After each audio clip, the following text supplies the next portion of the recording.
rosse bandiere, o proletari alla riscossa, bandiera rossa trionferà. Bandiera rossa deve trionfar, bandiera rossa deve trionfar, bandiera rossa deve trionfar, e viva il comunismo e la libertà, avanti il popolo alla riscossa, bandiera rossa, bandiera rossa.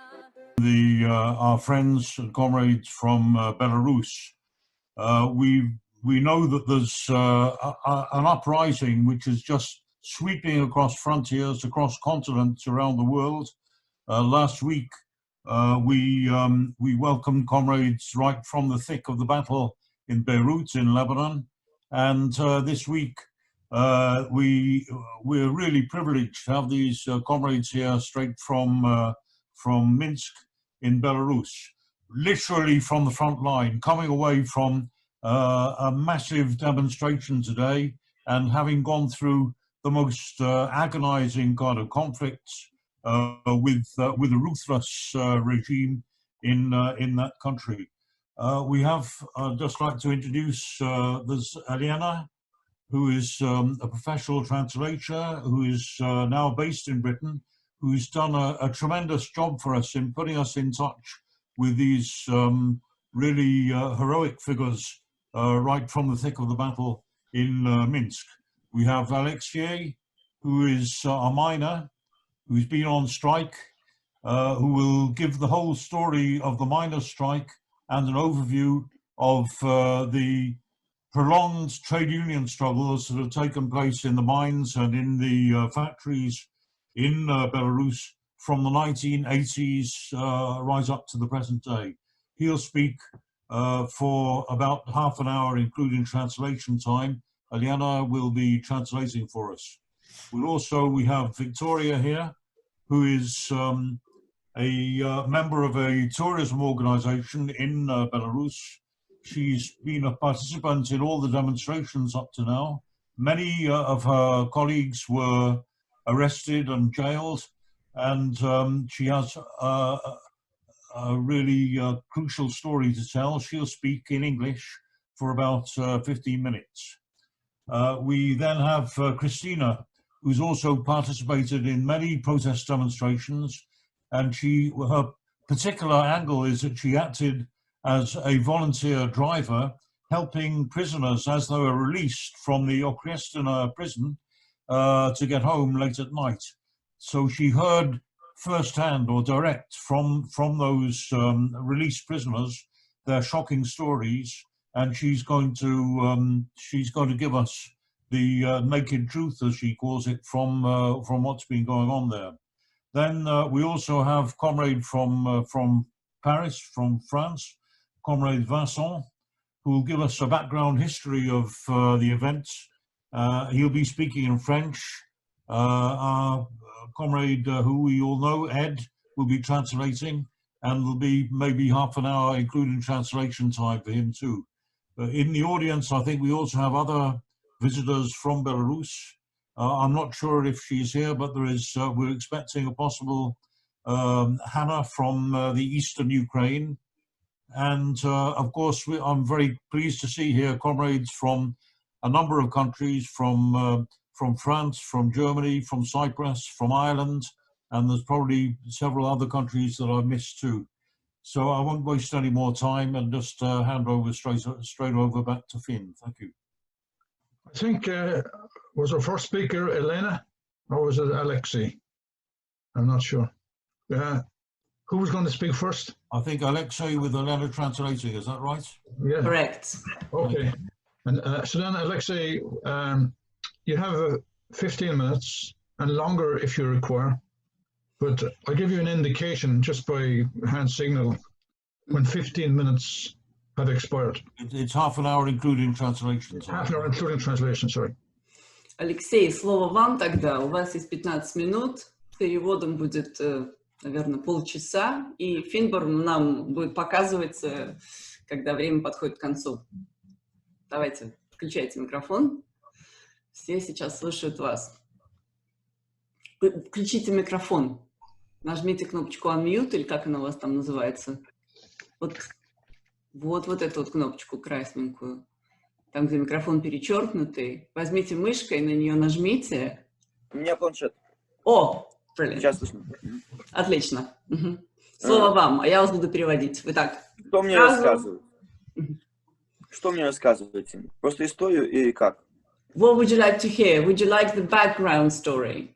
И суть событий, и подробности, и то, что интересует больше всего. Or the essence of the events, or any details, what is of the most interest? Может быть, какие-то разъяснения, что произошло именно, почему и как. Maybe some clarifications about what actually happened and why and how did it happen. Yes, I just clarify that. We need to hear about what's happening now and also the background, the strike movements that have been happening historically. So maybe, Alexei, if you could deal with both questions, the current events and historical precedents. Вот как бы оба вопроса, то, что вы обозначили, и то, что происходит именно сейчас, текущие события, и историческая перспектива, как это все начиналось. Ну, начиналось все с выборов. Я лично присутствовал на одном участке выборном. Я видел вопиющую фальсификацию, подделку документов. Явка составила 129%. Okay, now we're starting with the current event. The things commenced, well, more recent event commenced with the elections. And Alexei personally was present as an observer in one of the electoral points, centers, and it was flagrantly violated, flagrantly fixed and stuffed votes. At one of the electoral centers, the turnout was, guess what, 129% of people came to vote. После этого люди, конечно же, возмутились и вышли на площадь, высказывается возмущение. Но есть, которые забирали, людей везде забирал ОМОН. Да, ну вы видели это все в интернете, что 2 дня происходило полностью всех несогласных, просто забирая, избивая. По официальным данным, в тюрьмах от 6,5 до 7 тысяч задержанных. Но это по официальным данным, потому что именно столько и есть мест в тюрьмах Республики Беларусь. Но когда вы начинаете слушать, как люди выходят из тюрем, они практически всегда находились в камере на 4 человека, было 10 или 20. Ну, давайте, переведите, я расскажу дальше. Yes, and of course people were absolutely indignant about this happening, about the elections being falsified, that they came out to demonstrate. And the riot police was extremely brutal. So they started detaining people, started beating them up. The official figures, just the official figures, are that 6,500 to 7,000 people were detained and put in prisons. However, these are just official numbers because that correlates with the number of places available at all in total in prisons. But in fact, they were stuffing people in, like if, for example, there is a cell, a prison cell for 2 or for 4 people, they would put 10 to 20 people there and more. So the figures are way bigger. В это время власти отключили интернет на 2 дня в Республике Беларусь. So for 2 days, никакой информации не было. For 2 days, the authorities jammed the internet across the Republic of Belarus. There was no information for people within Belarus for 2 days. И аресты все продолжались и продолжались. And the arrests continued on and on and on. И что произошло? Власти уже набили тюрьмы всеми, полностью под завязку. И некуда было уже просто складировать людей. Вы видели эти кадры, как люди где-то лежат во дворах тюрем, где-то в неприспособленных помещениях. And so what happened? In the end, the authorities had nowhere to put the detained people. They were stacking them up like logs, sort of face down, and they were really stacking them up like, like bodies. And the prisons were overflowing. They were absolutely full to the brink. So they started using, the authorities started using some extra facilities, some territories not fit for purpose, and you can see that on the internet. Потом произошло следующее. Многие работники, люди были задержаны случайно, просто прохожие. Вот лично мой знакомый пострадал, потому что он ехал на велосипеде на работу. И он какой-то ценный работник предприятия. И таких работников началось много. Вот конкретно на моем предприятии задержали 30 человек. Streets absolutely arbitrarily. They were not even protesting. For example, a colleague of mine, he was an important worker, and he was detained simply because he was cycling to work, to his workplace. And there were lots of incidents like this. People just grabbed on the street. И директора предприятий, чтобы предприятия не остановились, уже начали созваниваться с административным ресурсом и выпускать тех, кто не участвовал в забастовках и был задержан случайно.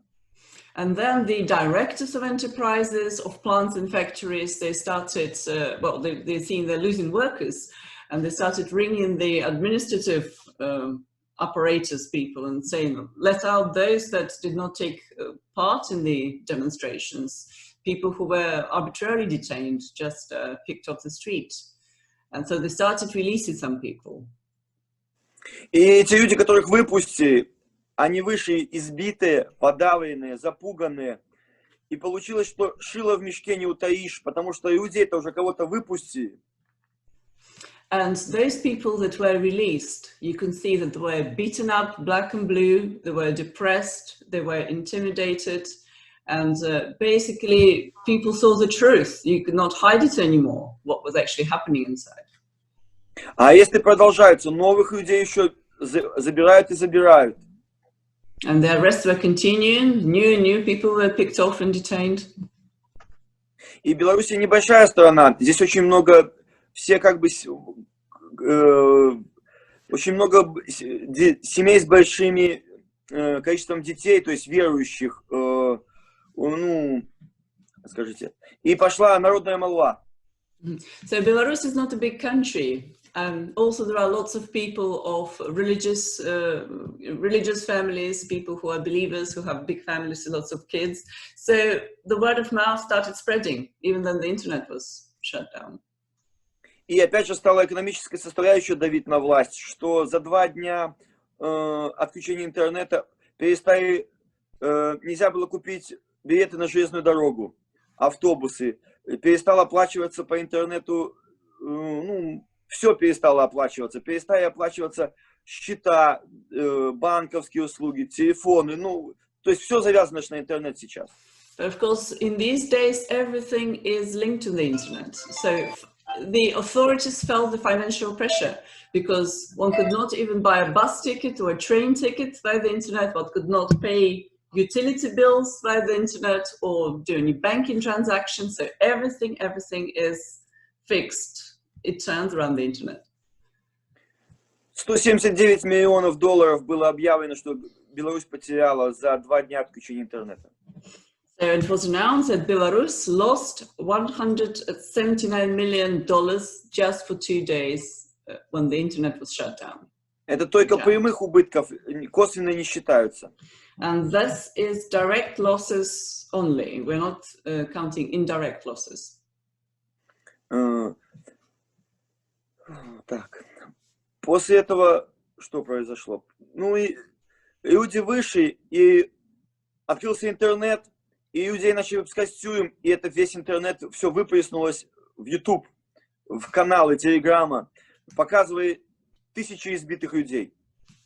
And then people came out of prisons. Finally, the internet was on, and people actually, they were splashing out what they experienced into all sorts of media, into YouTube, into Telegram channels, other messenger channels, Facebook. So the world has seen what actually happened. Thousands and thousands of beaten black and blue people. Это была ночь потрясений, боя и страха для всей Республики Беларусь.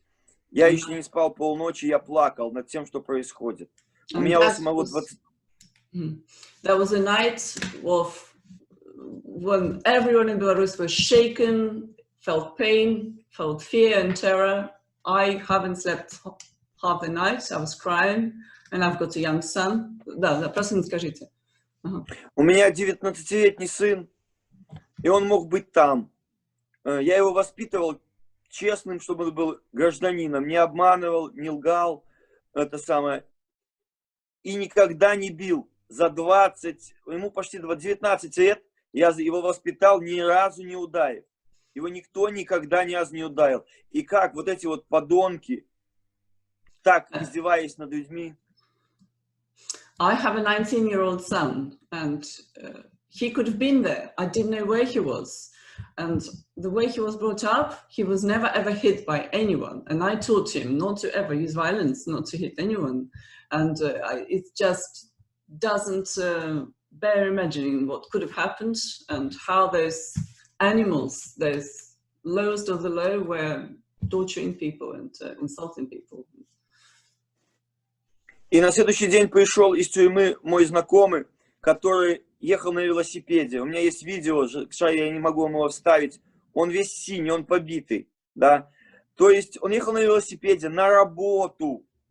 И как раз это было вечером. Он ехал в ночную смену. And then my colleague who was cycling to work, he was cycling to his night shift, to workplace, to his work, not to a demonstration. He was let out of prison, and I saw him. He was beaten black and blue. He was completely blue. And just imagine, he was actually cycling to work. Его сначала били так, что он потерял сознание. Его кинули в машину. First he was beaten up, so that he lost милицию, conscience. И там снова били, и он там второй раз потерял сознание. So he was thrown into a police car. He was brought to a police station. Then he was beaten up again. He lost consciousness. He passed out again. И он проезжал, его не посадили в камеру, потому что он сразу говорил, что он рабочий ПО Беларуска, ему надо на работу.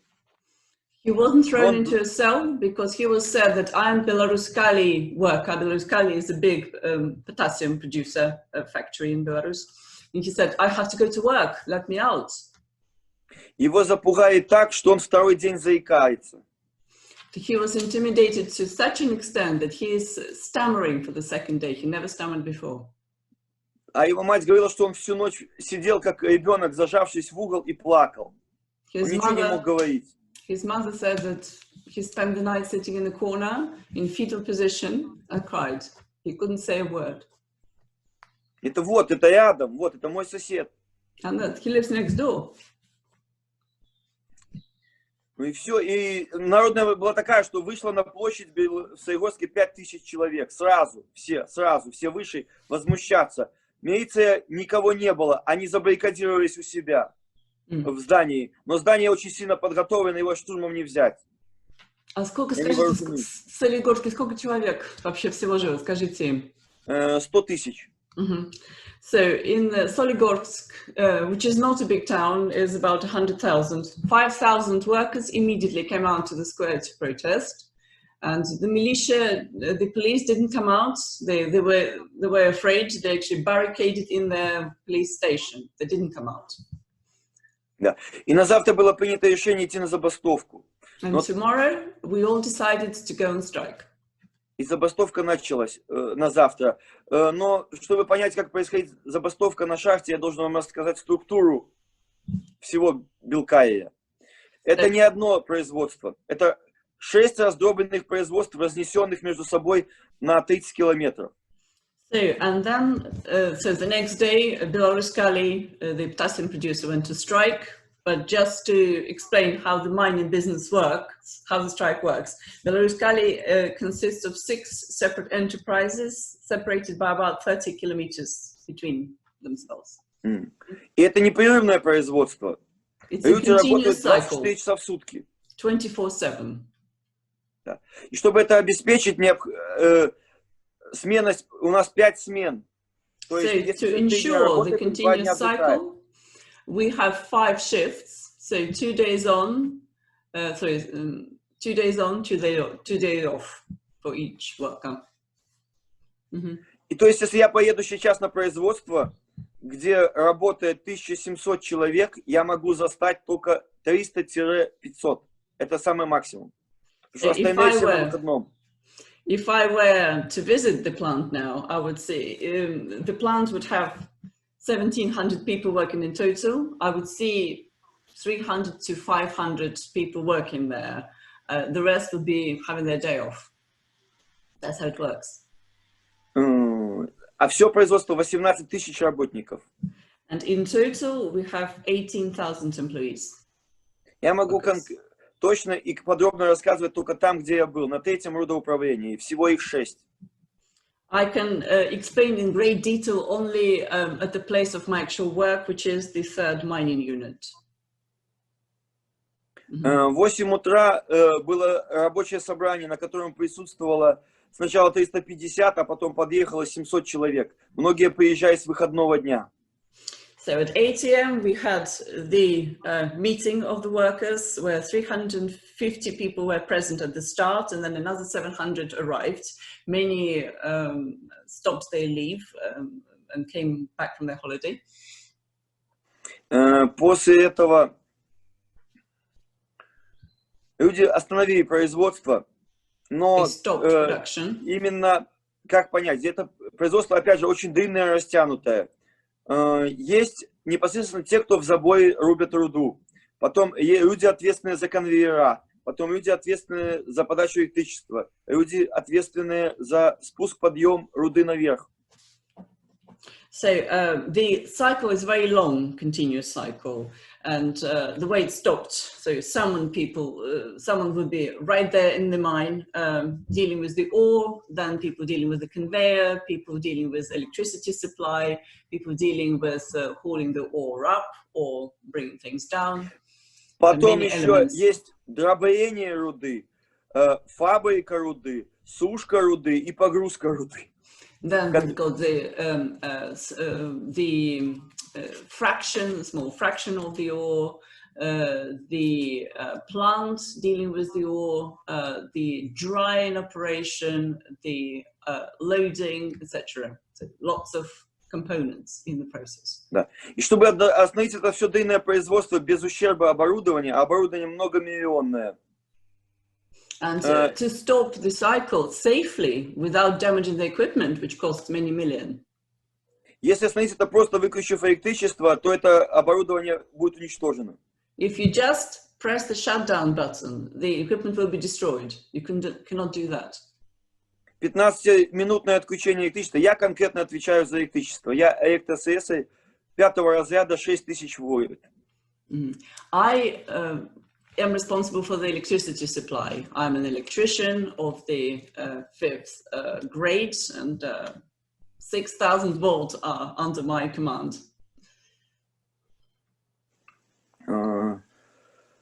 15-минутная задержка всегда у нас очень жестко, то есть мы всегда за 15 минут ликвидируем аварию. Usually we have 15 minutes to deal with any emergency. If there is any emergency, we have 15 minutes to deal with it all. We do our utmost. Если же это происходило дольше, то это были какие-то последствия от руководства, наказания, еще не премии. То есть это уже как-то нас, руководство нас, как сказать лучше, ну, руководство нас заставляло это делать. За 15 минут это самое лучшее. Мы писали объяснительную, почему мы не сделали это. So it was our best time. If we could not deal with an incident within 15 minutes, we would have to write explanatory notes to the management, why it happened. So basically they had some kind of pressure on us to make sure we always dealt with all the emergencies and incidents on time, as soon as possible. Мы объявили забастовку, и производство начало сворачиваться. На полный цикл остановки нужен на 8 часов, минимум 8 часов. And so we announced the strike, and the production started shrinking, and to fully stop the cycle, it takes 8 hours. И к вечеру производство стало. So by the end of the day, the cycle was stopped, the production has stopped. Но в этот момент администрация проявила просто гениальные ходы. Они начали разделять людей по цехам, и сказали, ну раз самое главное, это же шахтеры, которые рубят непосредственно в шахте, у них высокие зарплаты, пускай они бастуют. And then the administration of the plant were extremely ingenious and started using their moves. They separated people shop by shop and started trying to deal with us one by one, saying, look, the miners, they have this, the highest salaries, and they're down in the mines, they are producing the ore. Let them stop, let them go on strike. Their salaries are the biggest. Да. А вы все остальные, ну, давайте итальянскую забастовку. То есть итальянская забастовка, хотите на работу, но просто ничего не делайте так, сюда, что-то где-то поремонтируйте, что-то где-то самое. А на этом производстве, когда такое непрерывное, ремонтировать нужно все и всегда. And you, the rest of you, why don't you do strike Italian style? You just turn up to work, do a bit here, a bit there, maybe a little bit of maintenance, but just turn up to work. But in this continuous cycle production, you need maintenance everywhere, all the time. И пошла беспрецедентная, ну, опять же, есть какие-то лица, которые родственники администрации, друзья администрации, и этих предлагали выйти на работу уже за полные деньги. And then, you know, you have some people who are relations of the administration, friends of the management, and so those people were proposed to return to work at full salaries. А потом было сказано, так смотрите, вот же они работают немножко, забойщики все равно не рубят, пускай выйдут вспомогательные цеха, там, электричество, там, еще что-то, поделайте немножко, но ничего не делайте, не работайте, просто побудьте на рабочем месте. Then started saying, oh, look, well, you see, the people down in the mines, they're not producing the ore anyway, but you can just turn up, just to spend some time at your workplace. Yeah, don't do anything specific. И когда вышло 40% людей таким образом, они уже пришли непосредственно к забойщикам, да, и сказали, подождите, вон же они получают зарплату, а что вы, дураки, бастуете? And then when 40% of people fell for it and turned up to work in this fashion, then the management came down to miners down in the mines and said, look, guys, why are you silly fools striking? Look at those guys, they are getting their salary. И через 2 суток рудники опять запустили. So in 2 days' time, the mines started working again. They were restarted, the production. То есть вот так продолжается забастовка. Но за это время были созданы стачкомы, представители от рабочих коллективов в стачечный комитет. Well, the strike continues. And over that time, over the 2 days, the strike committees have been created. The representatives of the strike committees were put forward. А давайте вернемся, как администрация уговаривала всех. Дело в том, что в белорусском законодательстве нет такого понятия, как итальянская забастовка. Все были обмануты. And then again, I can tell about how the administration, how they were tricking people and lying to people. For example, there is no such concept as Italian strike in the Belarusian legislation. Everyone was tricked. Если ты выходишь на рабочее место и не выполняешь свои служебные обязанности, то ты профнепригодный работник. If you are turning up непригодный работник. for duty and not doing your work duties, that means you are professionally not fit for purpose as a worker. Если ты что-то не выполнил, ты пишешь объяснительную 1 раз, 2 раз, 3 раз, 4-го раза уже нет, ты уволен. If you haven't done something, then you have to write an explanatory note once and twice and thrice, and there is no 4th time because then you're dismissed. You're fired. И все должны работать, и все работают. And everyone has to work, and so everyone's working. А теперь вернемся к экономической составляющей.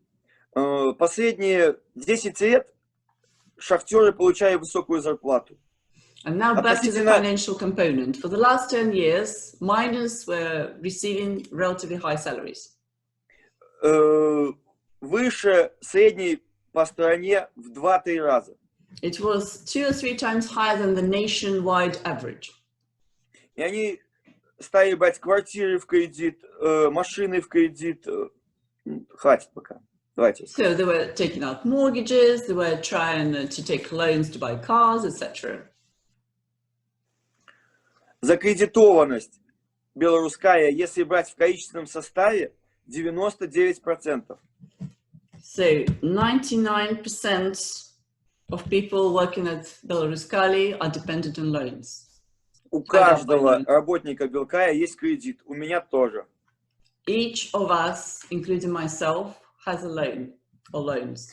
Но если у меня это 5% от зарплаты, то у людей доходит до того, что это может составлять, давайте я в цифрах назову, зарплата 3500, а кредит 200.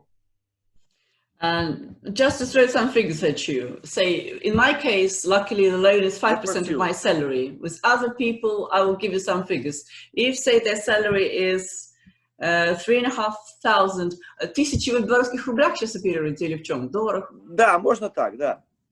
В рублях, да? Да. So 3,500 Belarusian rubles would be a salary, of which payable back loan component would be 2,100. И же там 2000, а 1300 кредита. So, or it could be a 2,000 salary and 1,300 of loan to pay back. И потерять это все, то есть человек живет, у него не будет жилья, у него не будет машины, и как, что ему не работать. И администрация говорит, ты все это потеряешь. And the person losing it all would lose his home, his house, lose his car, lose everything else that they've taken the loan out for. And the administration is saying, look, you're going to lose it all. You won't have your job, you'll be fired, you'll lose it all. И шахтеры пошли работать. And the miners did come back to work. У них какие выходы? А белорусы трудолюбивая нация. They felt they had no way out. And Belarusian people are hardworking people. Вы же знаете анекдот про белоруса и стул? Покорность. Покорность белорусов анекдот. Yeah, there is, if we have time for a quick anecdote, there is this famous anecdote about a Belarusian person in the chair. Хотите рассказать его? If we have time. Finbar, I need your guidance. No time for jokes. National character. Finbar, you have to unmute. Sorry. Покупает Беларусь. Okay, I'll be very quick. Yes, of course, you're entitled to tell a joke. It'll be very good on. But you've been talking with Elena for approximately half an hour. Now you can go on for as long as you wish. We're not trying to stop you from talking, but just to give you some indication. Okay. That's elapsing. Okay. Белорусы просто очень спокойная нация, очень миролюбивая. Вы видите, как протестанты, чтобы встать при протесте встать на лавочку, снимают обувь. Вы видели это? Yes, the point is that the Belarusians are a very peaceful, very calm nation, and you might have seen the pictures on the internet when they're protesting, people protesting, they are taking their shoes off, only then they get on to stand on something higher up. Just taking Когда были на площади независимости, все после себя убрали мусор. После демонстрации все убрали после себя After demonstrating, they tidy up and take all their rubbish home. Когда россияне и соседние страны приезжают в Белоруссию, все удивляются, что здесь все чисто и аккуратно. When people from the neighboring Russia and other neighboring countries visit Belarus, they are amazed. They say everything's so clean and tidy. И это вот новое поколение детей, которые выращены за последние 20 лет. Они очень тихие и миролюбивые. And the last generation, those kids that grew up in the past 12, 20 years, they're very peaceful. They're very quiet. Потому что последний раз такое тоже было в 2001 году, и были такие жесткие подавления. Но тогда не было интернета, и никто ничего не узнал. Но родители, так сказать, были тоже запуганы все. И... Because the protest, last time the protest was really brutal quashing, happened in 2001. And then the internet wasn't so widespread, so people didn't know as much what was happening, and all the parents were terrified. И родители воспитали такое вот поколение детей, которые Мягкие, добрые люди. So, and those parents, the terrified parents, they brought up a generation of kids which are very soft, they're very kind people. Со всеми европейскими, лучшими европейскими ценностями. With the best European values at heart. Ну и значит, все вышли на работу, это белка, но лично я не пошел на работу. So, getting back to Belkali protests, yeah, people, everyone got back to work. I personally did not come back to work. С 15 числа я не хожу на работу. Это моя позиция, потому что я не хочу кормить своими налогами тех, кто так издевается над народом. I am not turning up for work since the 15th of August. That's my position, because I don't want to spend my tax feeding those that are brutalizing the people in this way. И у меня не было кредитов. And I had no loans to pay back. И есть еще какие-то дополнительные специальности, которые я могу реализовать себя, кроме ПО Белорусской. And I have some other professions that I can use to work and earn my living, apart from working at Belarus. Скажем так, не жили богатые, нечего и привыкать. So basically, to put it this way, we were never rich, so let's not get used to being rich.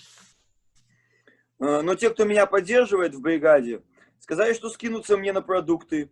То есть один купит мне бутылку подсолнечного масла, третий рис, третий макароны, кто-то сосисок, кто-то что-то. И я не умру с голода.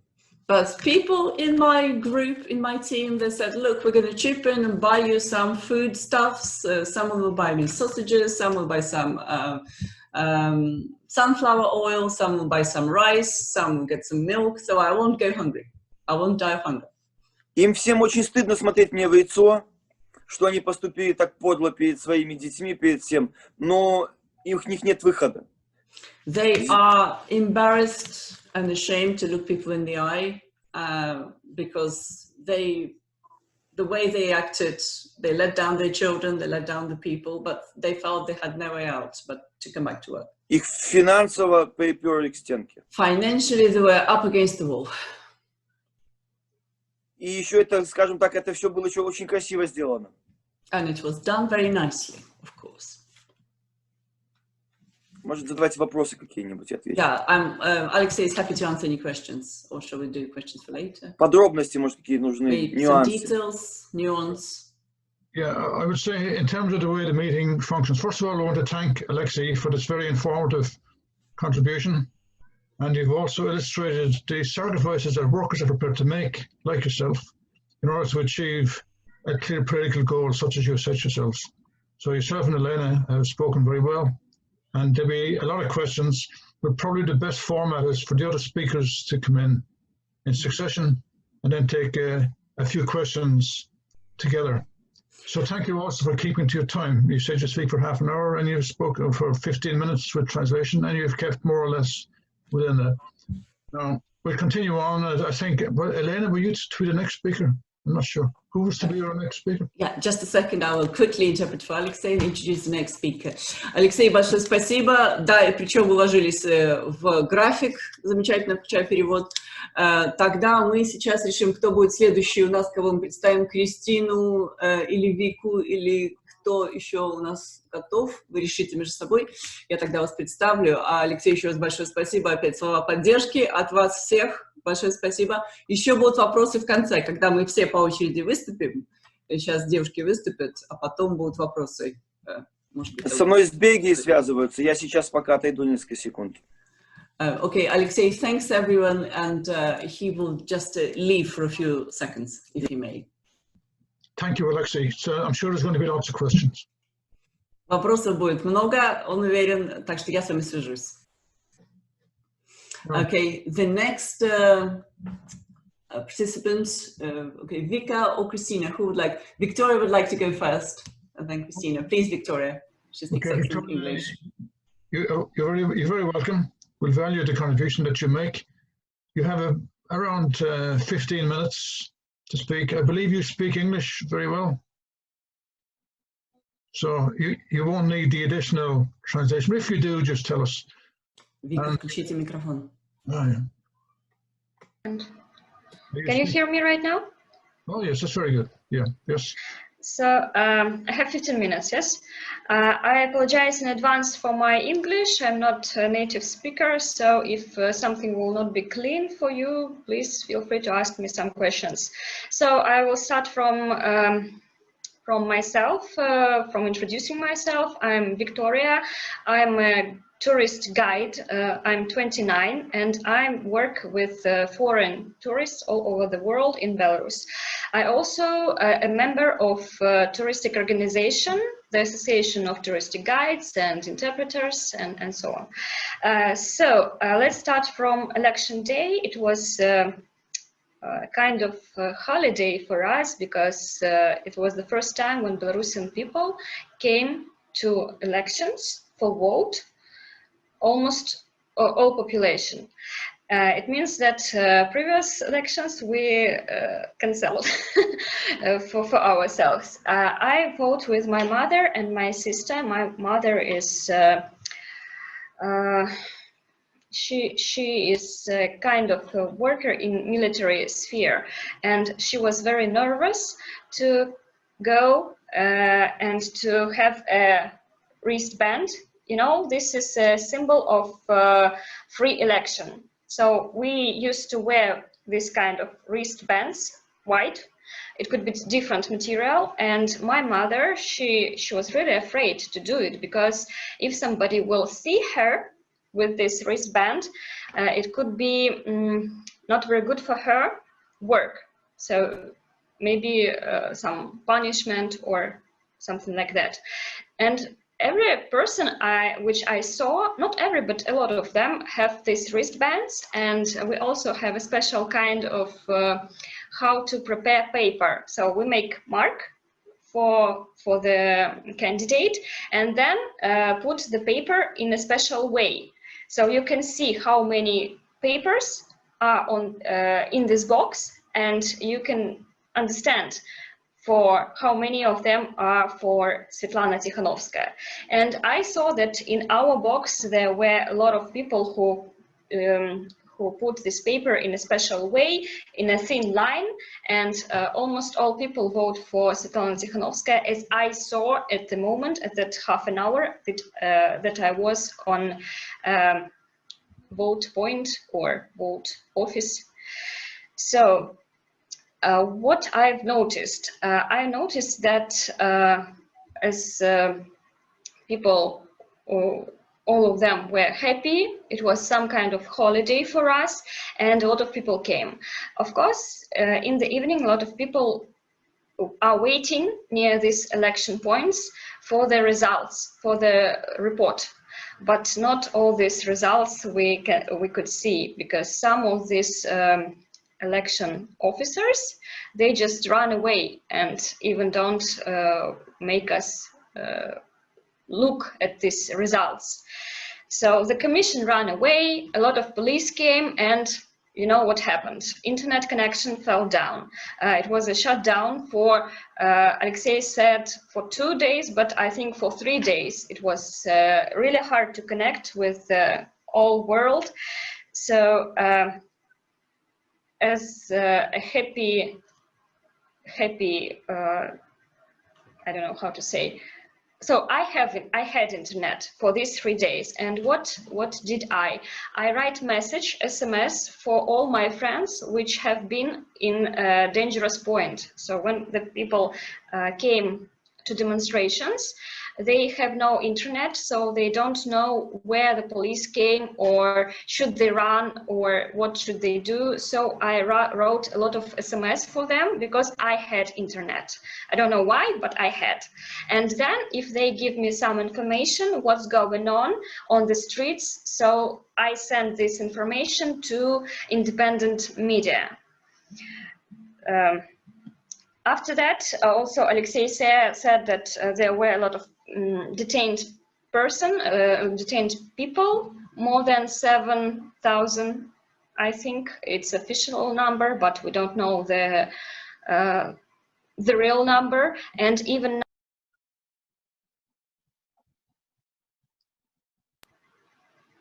I don't know.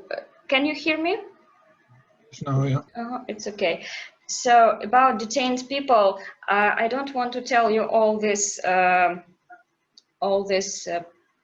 punishment and tortures that they had, because I think you already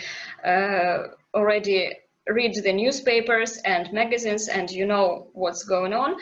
But I have stories from my friends which I saw, and one girl, my friend, she also was detained, and in jail the policeman asked her, not asked, but said to her, he cut this rope, and said to her to eat it. And this policeman do it to each person which was in jail. Also, as I'm a tour guide, we have a community of guides, and at least five persons from our community was detained. One of them was detained when he was just walking on the streets together with his friends. They were not taking part in demonstration. They were just go outside of restaurant, and they were detained. Another guy was detained because he also were just sitting somewhere around. And one man, he is a tour guide, he has an excursion. So he was not one person. There were a group of people on excursion, on tour. And police riot came and catch tour guide and all the tourists who were male. Female can go away. So they were detained also. He spent several days in Okrestina. Okrestina is the name of a jail, and he also was punished as other person. So we also don't know the correct number of the person who are killed, because we have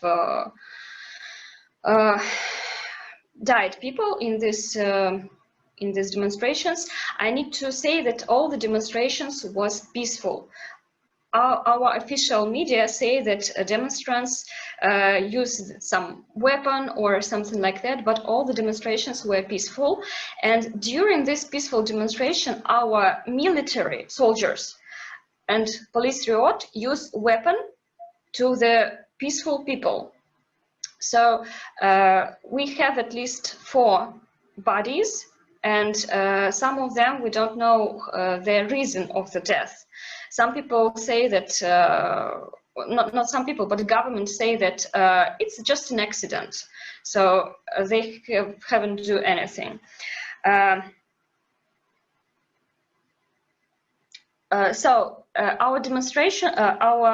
demonstrations also concentrate not, they have no any point of concentration. People just go outside on the street.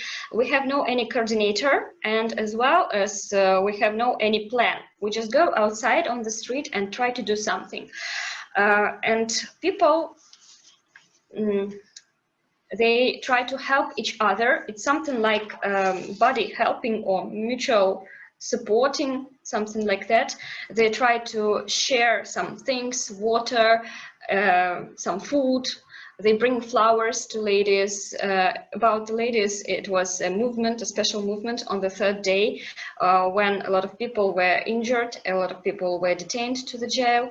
So a huge group of ladies just decided to go on the street in white clothes, in dresses with the flowers, to see that, to make people see that these demonstrations are totally peaceful, without any weapon. And I think it's changed situation a lot, because all the world can see that we are peaceful, we don't use weapon. And as Alexei already mentioned, we take off our shoes to stand on benches. We collect all the rubbish after us, after all this demonstration. We go on the green light on traffic. We don't broke windows or cars or something like that. But government tried to say that we are bandits or we are aggressive. and some information which we knew, all these photo and video materials, our president, so he said that it's fake, that we make these photos with Photoshop or something like that, and it's not a real situation. It was a situation with a small girl. She is 5 years old, from Grodno. After first days of demonstration, some kind of grenade, this flashlight grenade with sound, it came to the car. And this girl was inside together with the family, so she was injured. And we had photo, some correspondents, they film it, and parents say the true story. So they say the girl was injured during the demonstration, but demonstration was peaceful, and the police, they shoot without any prevent, so without any, announcement. So after that, yesterday, so Lukashenko say that it's a fake, and the car just came into accident. Police haven't been there at this place. So you can understand how the situation changed in a different way. So all these photos, all these demonstrants, they say that it's a fake, and it's haven't been. By the way, about all the initiatives, we have a lot of initiatives from ordinary people. They collect money. They collect total amount of money is more than $5 million, which we collect to help people who lose their work, who lose their members of family who were injured, who suffer from this situation after elections. And I think that our people, Belarusians, we do function of government right now. We do it before, at the beginning of the year, when COVID-19 started. Our government didn't help us. They didn't collect money. They didn't do some quarantine measures or something like that. So they even have no masks, have no gloves, and so on. Only people collect this, buy this, and distribute it to the hospitals. We do it by ourselves, not by government. And you can see that Belarusian people, we are really soft, we are kind, we are tolerant, and we usually really shy. We have been shy for 26 years. And right now, you can imagine how far situation get, that all people are enough of this. We all understand that there were a lot of mistakes or illegal things during elections, during voting. We all understand it. We all understand that Lukashenko cannot have 80% of votes, and the elections are illegal. So the only thing that we want to have legal election, to have our votes, and to make people hear our votes. So that's why we go outside. And about some facts about our touristic sphere, only for 5 years, touristic sphere in Belarus rise up a little bit and increase a little bit, but right now it's totally stopped, I can say, because some of the people who were detained during the elections and during the day after elections were from other countries. I know about the girls from Poland, they were detained also. I know about people from Russia, they also were detained. It doesn't mean from what country you are. They will catch you. You can say, I'm from Russia, I'm from United States, whatever. But they will detain you and put together with other people to jail and will be punish you just the same way as others. So after that, I think our image of the country, which is beautiful, peaceful, the corner of beautiful nature, I think it's totally broken. And as a tour guide, usually I say to my tourists that we survived during the World War II, and we have a lot of concentrated camps. More than 250 concentrated camps were on Belarusian land during that time, 80 years ago.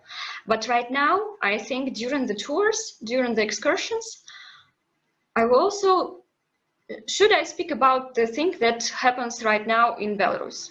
Because Akrestina, because all these jails, they're just the same, they're like concentrated camps. So if I have, maybe if you have some questions, you also can ask me, because I have been there during all these demonstrations. Even today, a few hours ago, returned back. People feel, people feel some kind of happiness. They dance on the street, they sing songs. We have a lot of children around, and some of the women, they look after children, and others are just, walking around and shout some words about Lukashenko, go away. So it's organized very well, but we have no any organizers. You know that Lukashenko usually he blame all people around in his mistakes. He blame other countries. Recently he say that it's America, or after that he say, oh, it's Czech Republic, or maybe it's some Netherlands. So all the countries are enemies, and only he is the one person in the world who can protect Belarus. This is how it happened in his head, and this is how they demonstrated to us. So he has enemies all around, and he say that he protecting us. From whom he is protecting us? From his own people. He is like a small boy which is playing with the toy, and he's better broke this toy, but not take it to give it away to somebody. Thank you, Victoria. I think everybody will agree that we're very fortunate to have speakers like Victoria and Alexei earlier on to tell us what's actually happening. Can I say one thing more? I need to say that we are ordinary people without any weapon. I ran away from police riot. Me, I'm a girl, 47 kilo. I ran away from police riot because I was afraid they will catch me. One man just opened the door of his house, and that's how I can survive. In other case, they will catch me also. And also the police riot came to my region. I live in suburb close to Minsk, and they came inside to our yard. You know, this yard when the high buildings. So they came to our yard, and they they targeting in our windows because we cry. We shout at the police, what are you doing? And they are targeting to our windows. I saw it. It's unbelievable. It's really dangerous. Okay, thank you. Thank you. The Works International Network, this gathering here, have a responsibility to bring the information and messages that you have provided us with, and also Alexei has provided us with, to the broader audience. So we appreciate that. You mentioned World War II. Belarus suffered enormously in World War II, where millions of people lost their lives, and 80% of Minsk was destroyed. So that's an interesting example to bring up. You know that we have uprisings every 30 years approximately, so we get used to it. Well, good for you. I wish we had an uprising every 30 years or less. Our next speaker is Christina. And Christina has a lot of experience of bringing prisoners from the prison in her the work that she has volunteered towards the participation in the demonstrations. So, Christina, are you going to speak in English? Yes. Hello, my name is Christina, and I would like to tell my story. Well, probably I only have a question. If you would like me to start from the beginning, from the 9th of August, and to share everything that I experienced, or to focus more on Akrestina and people who were coming from jail. It's largely up to you, Christina, how you approach it. There'd be a lot of interest in what's happening in the Christina prison. But likewise, Peter, interested to hear about your experiences along with Victoria's and Alexei's on the demonstrations and the people that participate. I was interested in Victoria saying how peaceful the demonstrations were. You wouldn't get that here or in other countries at this level. And then Lukashenko accusing you of violence and terror and undermining the state. But anyway, you can speak out what you like, Christina. People would be interested to hear about the prison experiences, but also the broad general thing that's going on in the demonstrations as well. So you can choose how you want to present. Okay, thank you. Then I will probably begin from the beginning, and I will try also to speak more about the Krestina because that is important. Well, if to go back to the election day, so on the 9th of August, me and my husband went to vote, but we had to vote in different districts, even in different cities, because I had to go to my hometown, which is 300 kilometers from Minsk. So firstly, he went to his place here in Minsk. He voted. Everything went well, so to say, because it was very early in the morning, no queues. So we were a bit afraid that probably they would ask us to take off that white waistbands or anything else could happen.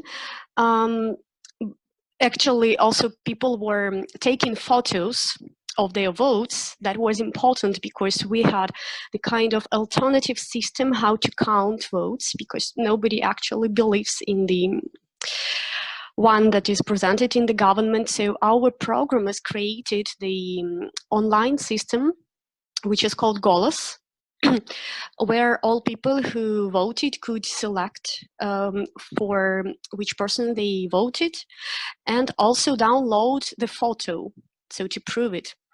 And that was important for a lot of Belarusians to take photos.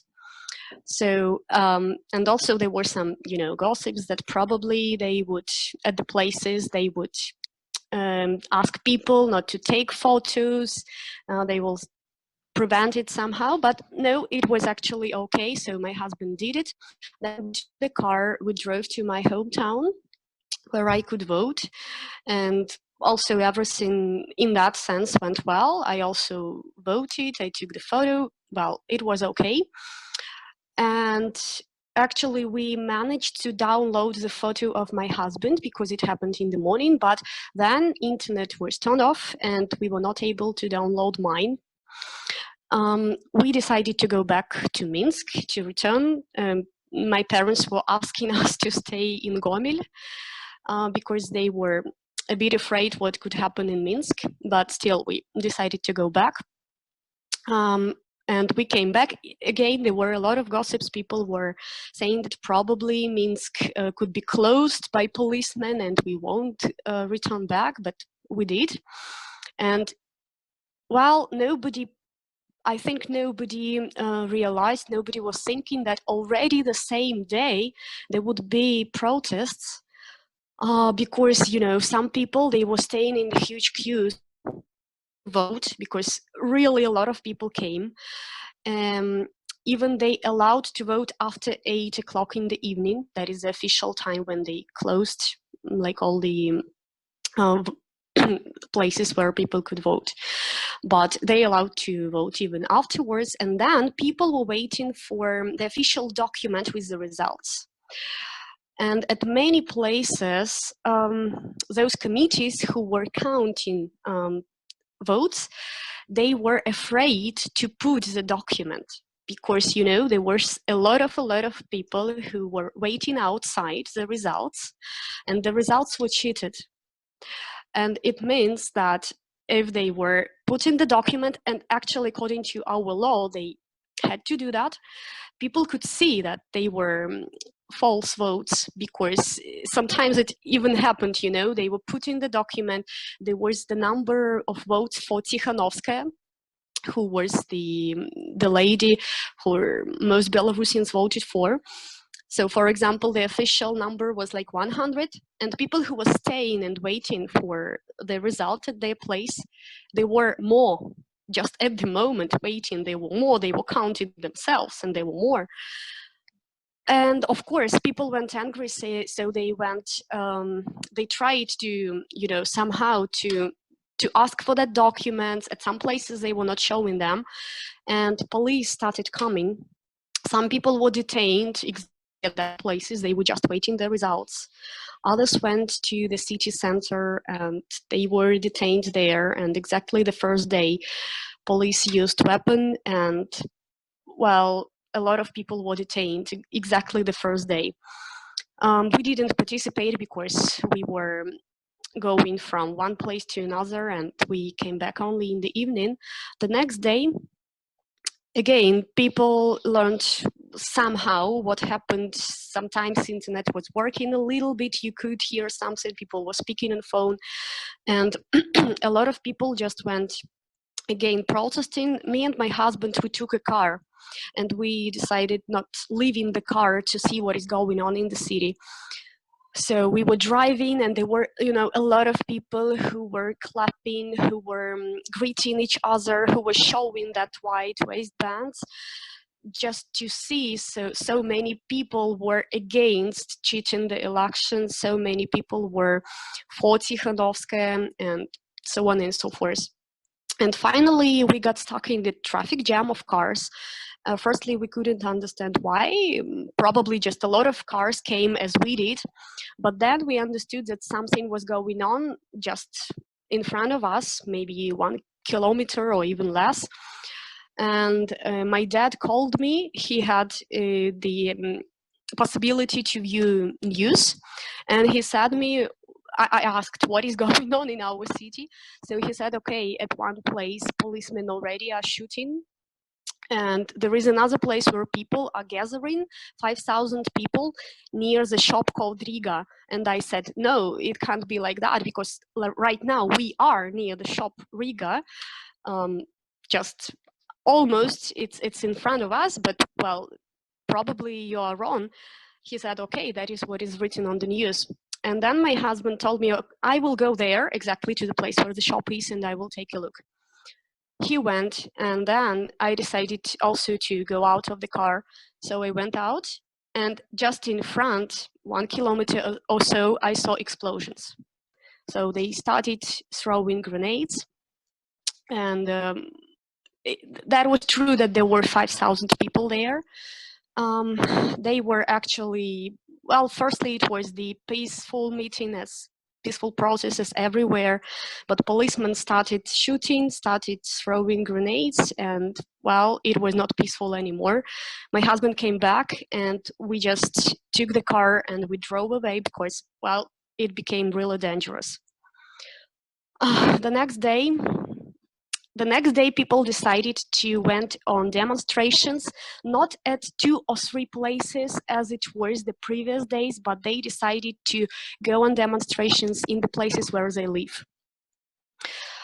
So it means that all Minsk was like crowded by groups of people here and there, and that were again peaceful demonstrations. Women with flowers started coming. We also went to our supermarket not far from the place where we lived. There was a crowd of people, but you know, at that time people were really terrified because they knew that previous 2 days policemen used weapon.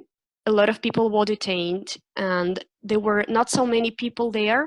We participate for half an hour maybe and went back home. All the streets were empty, you know, like all the rest people, they were sitting home because they were afraid.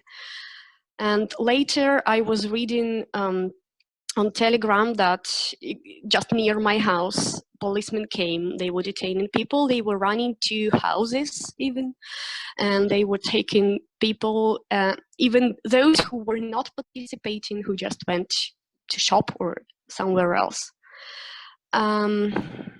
The next day again, that demonstrations continued, the peaceful ones with ladies, because that probably was the only hope, that they couldn't detain so many ladies in white dresses doing nothing but holding flowers. And I also went on one of that demonstrations. My husband was worrying a lot. he was sitting in the car nearby and like, well, if they come, just run to car and we will drive away and so on. But no, it was okay. That was the turning point. At that day, something changed.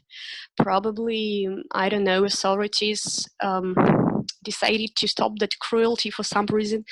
So nobody, I think almost nobody was detained this day. We got back home. We were so in a good mood because a lot of people were happy. They were going to the streets with flowers. They were smiling. It was, for the first time, some positive energy that we received.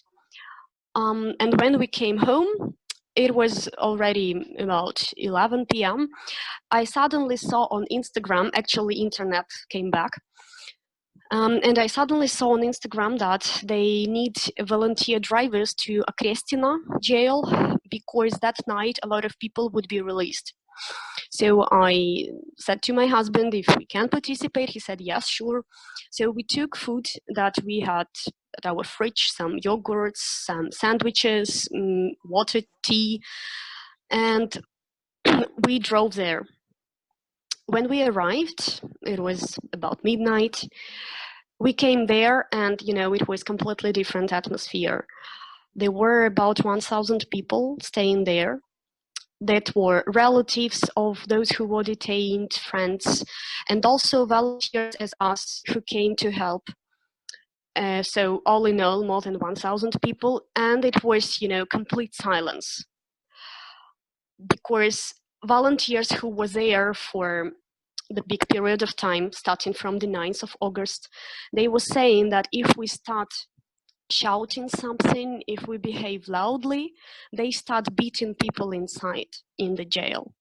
And they could even hear how they were screaming. So they were asking all newcomers just to keep silence. Otherwise, people who were inside, they could suffer. So it was silent. There were actually 2 policemen who they were, I don't know, guards on the roof who were staying with guns, and that guns were facing us, the crowd who was staying near the jail.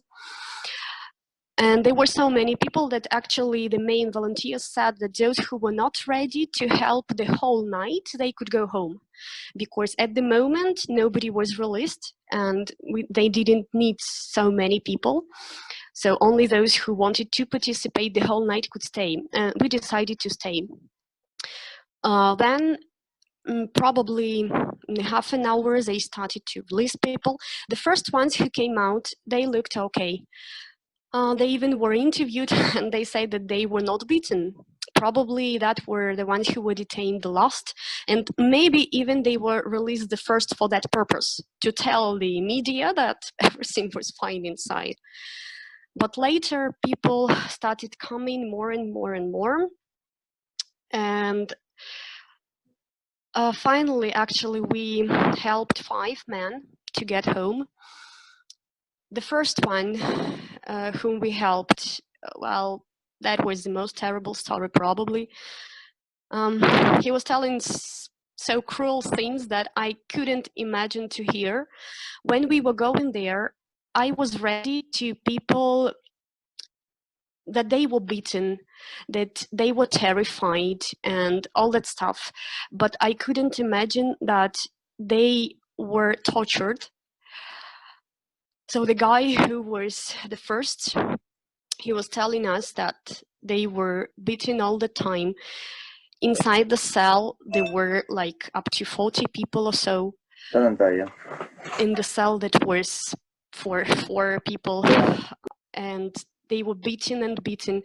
There was one guy in the cell with the broken head, injured head, and they were asking to call him the ambulance. He was laying for 3 days without the ambulance. He was all the time bleeding and something was wrong with his head, but nobody helped him.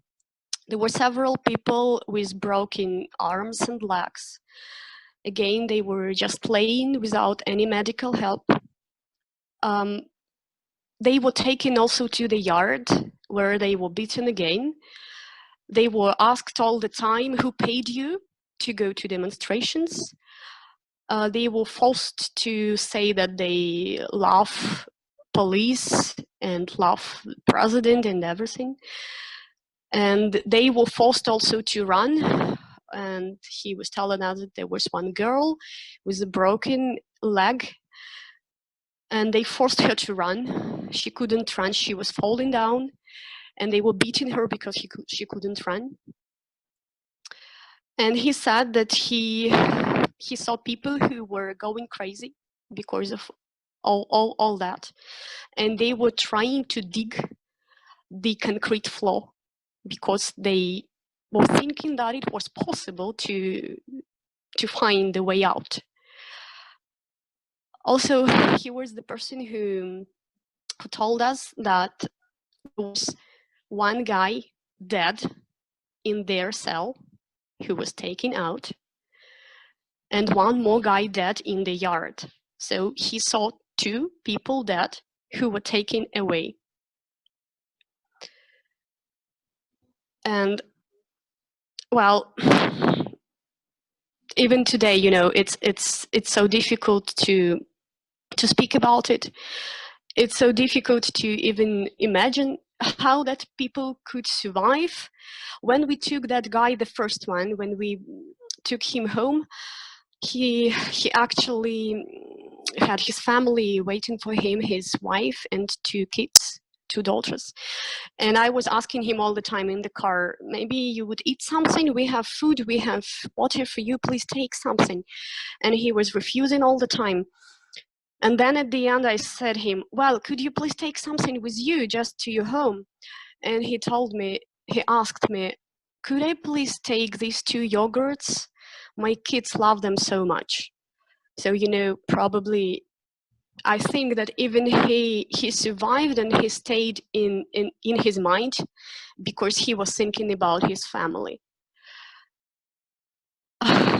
There were also guys, actually, if to take these 5 whom we helped, only 1 participated in demonstrations. The rest 4 didn't. 2 guys, they worked as barmen at the bar, so they were coming back home, they were detained. And 2 more, they were just walking in their region and they were detained. Some of them, you know, were luckier, if I can say that, because there were 2 departments in the jail, and in one, people only were beaten, and that's it. So they were lucky because they were only beaten, nothing more. Nobody was giving them food. Like they said, only once they received 2 loaves of bread for about 40 plus people. So that was it. And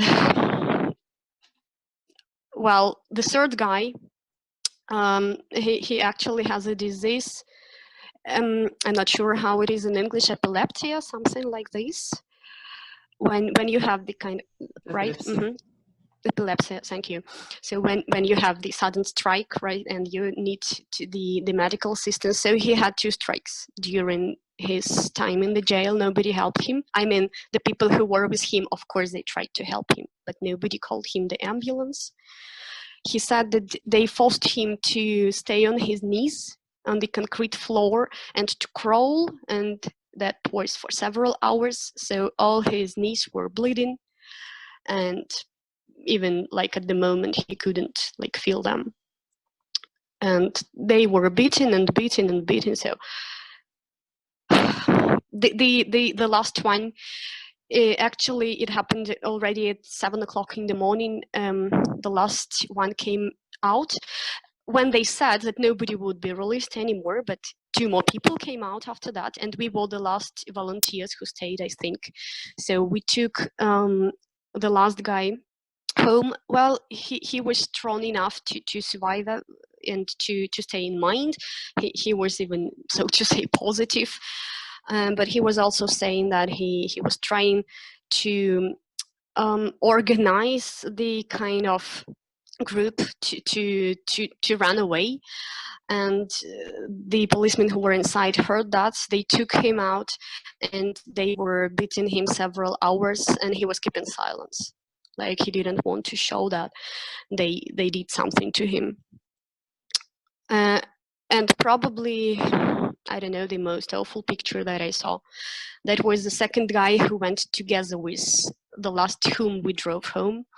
We also were supposed to take him home, but well, when he went out, he looked like on the pictures from the concentration camps. He actually was wearing even the clothes that were quite similar. He was white with stripes on his shirt, and his skin was, you know, all the skin on all body, everywhere, face, hands, everywhere. It was of one color, the mixture of green and blue, but it was one color on all the skin. He looked like not a person even. And when he came out, people started asking him, could you please call? If you need to call to your family, we can take you back to your house. He couldn't understand what they were asking. He couldn't understand why he needed to call someone. I can say that probably he lost his mind, and he was not understanding anything what was going around him anymore. It was, you know, like it was only body without the human being inside. And well, volunteers, doctors, there were also medical assistants, so they started helping him. They started looking at his injuries, and well, we took the second guy and helped him to go home, because well, it was impossible to take this guy home because he needed the urgent medical assistance. So he was left with the doctors, and I don't know. I hope that he received the assistance and that he would be okay. But I don't know if it is possible to be okay after everything that they survived. Even, you know, people who were in mind, I think they suffered so greatly that I can't imagine how they can live afterwards. You know, my great-grandmother, during the Second World War, she was in the concentration camp, and she left her diary about that days. It's actually the same. And I think that people who suffered and who were tortured in a Krestina jail today, they suffered more or less the same, and they saw the same things at people in Nazi concentration camps 70 years ago. I couldn't imagine that it could happen in my country at my time. All my life I was thinking that I will tell my children, my grandchildren, about what my great-grandmother faced, just for them to know, not to repeat the mistakes and so on. I couldn't imagine that I would tell something that I could see myself, that it was like, you know, the same thing. And 2 days after that, I couldn't even cry because that was so shocking. So that was terrible. I was afraid to sleep. I couldn't sleep because I was afraid to see again everything that I saw. Well, of course, I'm okay now, and those people who were there, they suffered way, way, way worse, and I don't know how they sleep.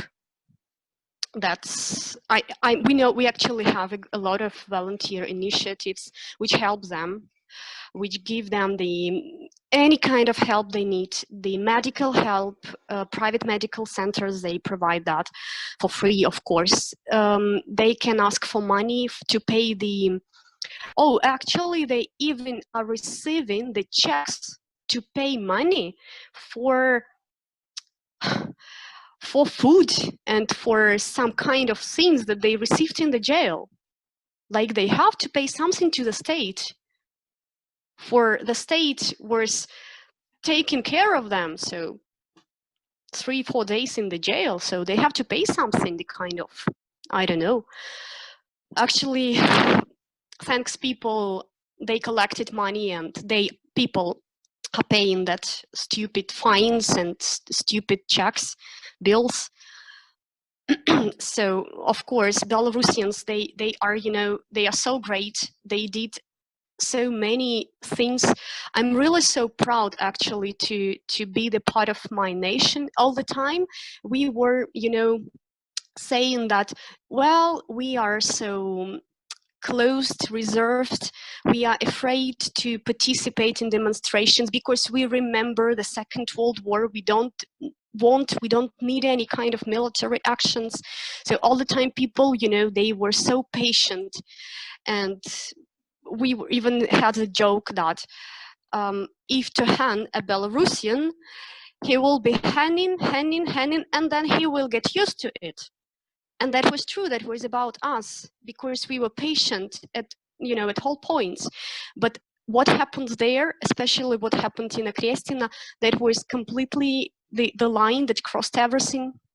And people who learned that, they were scary, they were terrified, they were shocked, they didn't know how to react. And they started, you know, helping, they started more and more participating in peaceful meetings, asking to stop that. And that is, you know, so inspiring. I mean that after that, I went on Sunday demonstration that was a week ago, the largest one that actually united about 200,000 people or so. And again, I was like 100% sure that we would never forgive that, because there were a lot of people who were handling kind of sheets of paper where it was written that we would never forgive Krestina, and those people who participated, they must be arrested, they must be taken to court, and so on and so forth. So 100% that no one will forgive that. And people, of course, everything they wanted, just one thing, they wanted the truth, they wanted fair votes, that's it. And now, of course, we want also the fair court for those who did all that tortures, all that terrible things in Krestina. And well, people continued going to demonstrations, they continue helping other people, so they do that. And that's unbelievable how we Belarusians, who were all the time so patient, so shy, so reserved, now we united as nation, and we are trying to, well, to have our country, to have fair elections, to have everything according to the law. We have to fight for that in a peaceful way, I mean, but we have to prove that we deserve that we have it. I hope that somehow we will do that. Today the authorities say that it's not true. Yes, everything is faked. Lukashenko said that 60% of people who show their bruises and injuries after Krestina, that they are lying. Okay, but what is with, even if to imagine that, what is with another 40%? Any reaction? No. So we still have to do something. You know, they try to prove other people who still believe him that is fake, that his demonstrations are larger than ours, which is actually not true, and all that stupid things. So we have to continue, you know, continue. Today also I was at the demonstration at Independence Square. Again, a lot of people came, like 100,000 or so. And again, that was peaceful. People were just shouting, gathering together, singing and everything. You know, that is what we can do. We don't know what will be in future. It's even hard and scary to imagine, but all of us, we believe so much in our truth, in our victory, you know, that we can somehow do that. Nobody knows how, because yes, that's true. We don't have any leader who can lead us, so we have to do everything ourselves. But I think that we deserved to have new Belarus, the one that will be really fair, the one that will be peaceful, positive, because Belarusians did so many unbelievable things that, well, I think we deserve it. Thank you for your attention. If there would be any questions, I would answer them. Thank you, Christina, for describing the horrific experiences that you've encountered or heard about in Augustina prison. Alexia, were you waving there a moment ago? There's going to be time for people to speak and ask questions in a while. Finbar, if I may, we have one more participant, another Victoria, joining us. She might be able to add something, although, of course, the events were so horrific that we can all go on and on and on. One thing, certainly the pro-Lukashenko demonstrators, well, basically the same lot. They moved on the bus from town to town, the same places. And then it's all filmed and made it look like there is a lot more of them. But today in Minsk, it was at least 200,000 just in Minsk. It's incredible footage, really, really moving footage. And in other cities and also across the world, there were solidarity marches. But then I think we have, do we have another Victoria that wanted to add a few things? Yeah, hey everyone. Wonderful. Hello everyone. I appreciate the opportunity to join you and to join the dialogue, and I think that Alexei and Christina and Victoria have already mentioned pretty enough, though it won't be enough. Just we could unfortunately there are so many stories and there are so many horror happening all around, so that we could continue talking and speaking. But I'll try to keep the 15 minutes. So to add some more sides to what the guys have already told. So I did as well participated and in the protests that were happening across Minsk. I'm sorry I didn't introduce myself. I'm a bit overwhelmed. My name is Victoria and I'm 30 and I live in Minsk, and I thanks God I'm happy to be safe at the moment, physically safe, though I did as well as everyone in our country participated in all the peaceful protests that happened here. So the point that I wanted to mention is that after the elections, we just in probably on August 11th or 12th, there were organized the chains of solidarity, especially the ones, 2 days after the elections, there was organized some chat by women of Belarus. So everyone was so much horrified by their Christina stories. So there was some initiative that girls shared with each other to go to one of the marketplaces in the center of Minsk and try to face our police and try to face the securities in a more peaceful way. So there were 500 women in that dialogue that were planning to go in the street, holding flowers in their hands, wearing some white clothes on them, and trying to show that our intentions are 100% peaceful, and we do not want anything but peace and truth and our future. So, and I was the one who joined the women on that probably first a solidarity chain, and I would say that I don't want to call myself a hero or anything like that. Please no, because after reading the stories about the Kresina, or after reading the stories when people are just fighting for their freedom, this is like the only thing I had. They are the victims. They are the heroes. So I am the one who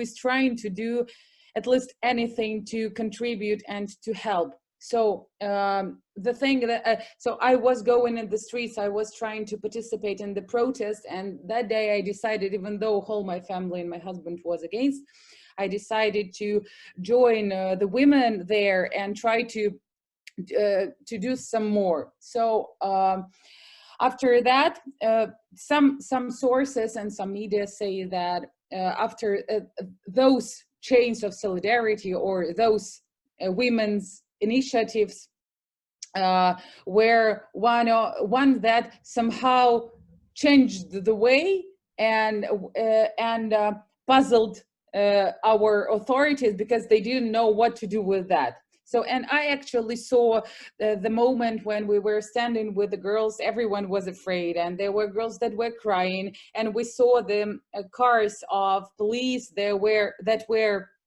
like moving around, trying to horrify us, or I don't know what, and they stood just in front of us. So they just stood in front of us, and they were like looking outside their cars, trying to trying to move the covers, you know, and they were looking, and they were waiting for the order just to go outside to detain us, or what to do else. So, and we just stood there for us for roughly 50 minutes or an hour, and then peacefully went home. So, and after that, there were lots of chains of solidarity, the ones that men as well joined, and some were holding flowers and anything else, and anything practical else. So that was point one that I wanted to add to the collective story that guys have already told. One more thing is about the protests, is that just as Christina told that her family has the story of concentration camps, so my family is, I'm from Jewish family, and I do have as well rather the stories, family stories, and that's really true that it can be unfortunately compared to the tortures that some people face there. But I wanted to say that I'm happy to have my grandparents with me, and all the time when they read the stories, they read the news, they're calling me daily, and they say, please don't go outside. Please, I ask you, stay home. There won't, nothing will change. They have power. We can do nothing practically, and that's just the thing is that our parents, our grandparents, the elderly people here are really, they have like historical memory of those horrors, of those horrors of the Stalin and Soviet times, so that they're really afraid to do anything practically. And that's what we see as well in the protests that Lukashenko team organizes for himself. That people, when they go outside, and when journalists, some independent journalists, ask them, what are you doing here, or what are you fighting for, they have nothing to say. They're just keeping silent and trying to go away. So, and people are really afraid to go and to join even the peaceful protests, because what our people hear and see from TV screens, some do still watch it, that TV sets, what some read from the media is that someone is organizing war here, and we are practically facing war. So I'm sorry, I'm just a bit emotional.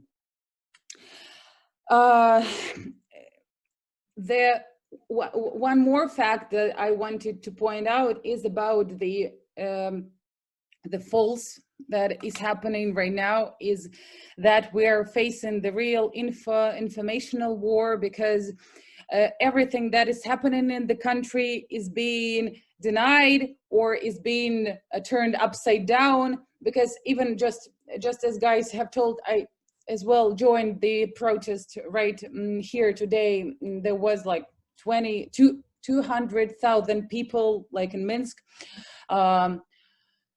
walking in the streets, and after that, just in 2 hours, there was some news from the TV set where our president, he just went out from his palace totally armed. He was holding like a gun machine in his arms, and he was just going he was planning just to fight against his people. And that's what the majority of Belarusians do hear from the screens. They think that we are the ones that are trying to make war, and we're the ones that are paid, just as Christina told, that women are paid $25 daily for going out and protesting. And so I'm sorry that I was like, my story was so rough and that emotional, but I just didn't want to repeat the information that guys have already told. So thank you, Victoria. Thank you for a very illuminating, like all the other contributions, all the other comrades, everybody who's contributed. It is so educational, so illuminating, and so demonstrative of the bravery and imagination of the Belarusian people. I think there's probably an agreement that we'd have to continue this discussion at a future meeting of the Workers' International Network. I mean, tonight shouldn't be the end of the discussion. However, our next speaker is Vincent, who's from France. Are you there, Vincent? Vincent? Where is he? I see Olivia is there. Have you said, can you help us in some way here? Vincent, you have to Oh, unmute your mic. he needs to unmute himself. Vincent, can you hear me? Écoutez-moi.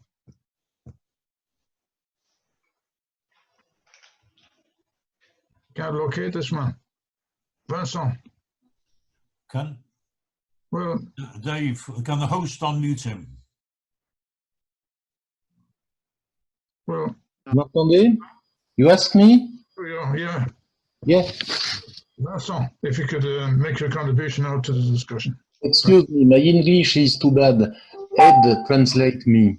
That's okay, c'est bon. D'abord, sachez que nous, militants français, nous lisons et traduisons l'anglais, mais le parlons très mal. C'est pourquoi cette présentation est en français. First, we'd like to point out that the activists in France can read and translate English, but we don't speak it very well. That is the reason why I'm making this presentation in French. La Bélarus est mal connue en Occident.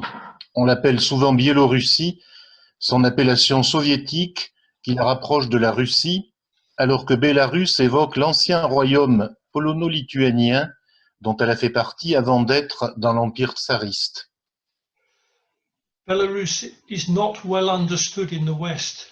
It's often called White Russia, the Soviet name for it, which implies a connection with Russia, but Belarus evokes the ancient Polish-Lithuanian kingdom to which it belonged before being part of the old Tsarist Empire.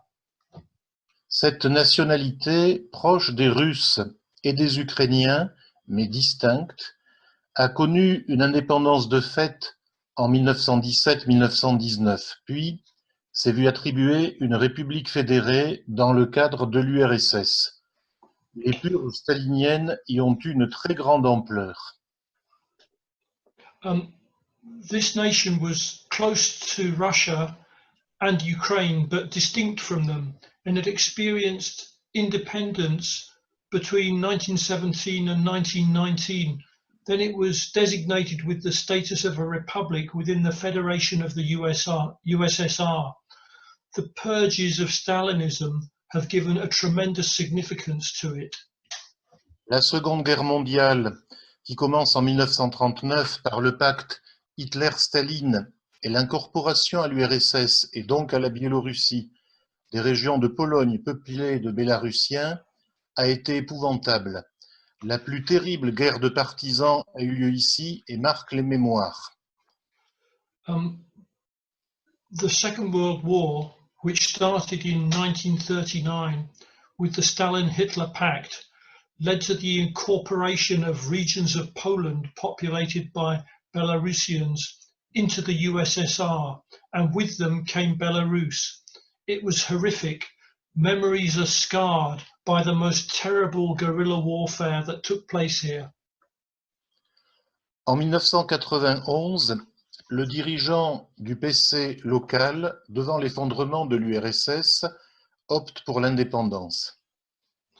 In 1991, the local Communist Party came out for independence even before the collapse of the Soviet Union. Le pouvoir de Loukachenko date de son élection en 1994, où il bénéficie d'un double rejet, celui de l'ancien appareil communiste corrompu, dont il vient, mais dont il dénonce alors la corruption, et celui de l'opposition nationaliste libérale. Lukashenko's power dates from his election in 1994, in which he got the benefit of a twin rejection, that of the old corrupt communist state apparatus, which he had been part of, but whose corruption he has denounced, and that of the national liberal opposition movement. Il ne fait pas de privatisation de masse comme en Russie après 1991 et comme en Ukraine après 1994, mais il écrase la grève du métro. He didn't introduce mass privatizations as happened in Russia after 1991 and in Ukraine after 1994, but he did crush the strike of the metro workers. En Occident, on dit souvent que la Biélorussie est un morceau de socialisme, et cette croyance est utilisée contre la solidarité avec le mouvement anti-Loukachenko. He didn't introduce mass. Sorry. Yeah, he didn't introduce mass. Sorry. In the West, it's often said that Belarus, White Russia, is a little bit of socialism, and this belief is used to oppose solidarity with the anti-Lukashenko movement. C'est totalement faux ou illusoire. Les contrats collectifs de travail ont été supprimés. Tous les contrats sont individuels. Ils sont renouvelés la plupart du temps chaque année. Les jeunes diplômés sont affectés dans des entreprises avec des bas salaires. Les chômeurs, officiellement, sont des parasites alors qu'ils sont en réalité assez nombreux. This is totally false or illusory. Collective employment contracts have been done away with. All employment contracts are individual, mostly renewable each year. Young graduates in factories get very low salaries. The authorities brand the unemployed as parasites, although they are quite numerous. C'est donc un paradis capitaliste, sauf que la principale entreprise, le principal trust, est l'État, qui détient à peu près 60% des moyens de production. Thus, it is a capitalist paradise, except that the main company, the main trust, is the state, which holds roughly 60% of the means of production. L'État vend du matériel industriel et des armes à la Russie et des produits agricoles aux pays européens. Le tout est facturé en dollars, une monnaie très utilisée en Bélarus. The state sells industrial material and arms to Russia and agricultural products to European countries. it is all billed in dollars, a currency which is highly utilized in Belarus. L'autoritarisme et la brutalité du pouvoir et de son président garantissaient ce système, aidé par un syndicat officiel qui combat les grèves et menace actuellement les grévistes de non-renouvellement de leur contrat de travail. The authoritarianism and brutality of the regime and its president are the defense mechanism of this system. They are assisted by official trade unions which oppose strikes and actually threaten strikers with non-renewal of their contracts. Le mouvement actuel est déjà dans sa seconde phase. The current movement is actually in its second phase. La première phase, ce fut la campagne des présidentielles. Loukachenko, qui prend les femmes pour des idiotes, a commis l'erreur d'autoriser la candidature de Svetlana Tikhanovskaya et celle-ci est devenue un symbole populaire. Elle a probablement gagné les élections, mais les résultats ont été truqués et les bulletins de vote détruits. Une répression sauvage s'abattant sur les manifestants qui protestaient. The first phase was the campaign around the presidential elections. Lukashenko, who takes women for idiots, made the mistake of authorizing the candidature of Svetlana Tikhanovskaya, and she became a popular symbol. She probably won the election, but the results were rigged and the ballot papers destroyed. And then a terrible repression was meted out on all those who protested. Commence alors la seconde phase, qui change tout, l'irruption des grèves de masse de la classe ouvrière. Ce sont des grèves politiques pour des élections libres, la libération de tous les prisonniers politiques et le départ du président. Thus started the second phase, which changed everything. The eruption of mass strikes by the working class. These are political strikes for free elections, the freeing of all political prisoners and the ousting of the president. Les ouvriers élisent des comités de grève, quittent souvent le syndicat officiel. Le syndicat indépendant BKPD, Congrès Bélarus des syndicats démocratiques, appelle à la formation d'un comité national de grève. The workers elected strike committees, often leaving the official unions. The independent trade union, the BKPD, Belarus Congress of Independent Trade Unions, called for a national strike committee. Les staliniens et les défenseurs de l'ordre établi ont raison de dénoncer dans ce mouvement la suite du Maïdan ukrainien, mais la différence avec le Maïdan est cette place centrale de la classe ouvrière et aussi le fait que toute la Bélarus est unie et qu'il ne peut y avoir ici ni Crimée ni Donbass. The Stalinists and their supporters in the establishment are quite right to denounce this movement for following in the footsteps of the Ukrainian Maidan. But the difference with the Maidan is that the central role of the working class and also the fact that all of Belarus is united and there cannot be any Crimea or Donbass to complicate this situation. Loukachenko, par peur du peuple, a appelé Poutine au secours.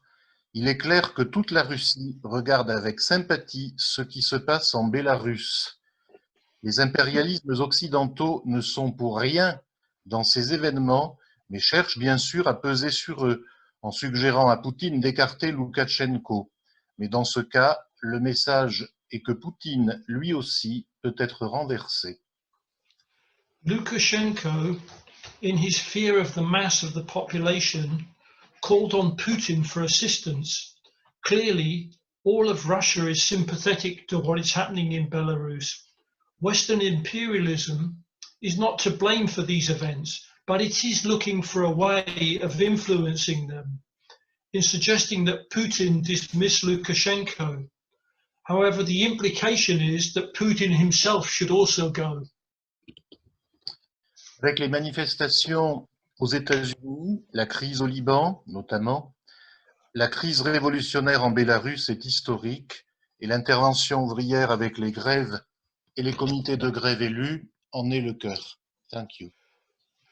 Coming alongside the demonstrations in the USA and the crisis in Lebanon, the revolutionary crisis in Belarus is historical, and the heart of this is the intervention of the working class with its strikes and its elected strike committees.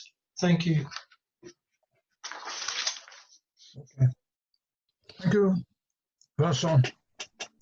Now, the way the remainder of the meeting will be organized is as follows. If somebody wants to ask a question, just indicate. You can either wave your hand about or use the icon on the screen. So we'll take a few questions, and then we'll go back to the speakers to give them an opportunity to reply. So all the speakers, Victoria, Alexei, Christina, the Victoria who spoke just now, they will all have an opportunity to reply to questions. So maybe we'll take a few questions to begin with. Of course, Vincent will have the opportunity to reply to questions also. So if anybody wants to speak, you can either wave your hand around or press the icon. Either one I can see either, you know. So there's nobody speaking. I have a question. Who's that? It's John Ryman. Go ahead, John.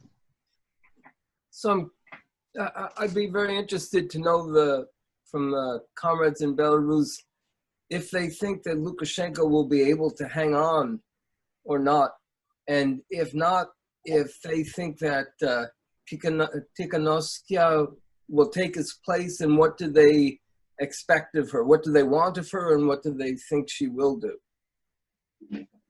Thanks, John. Dave Buxton has his hand up there. Go ahead, Dave.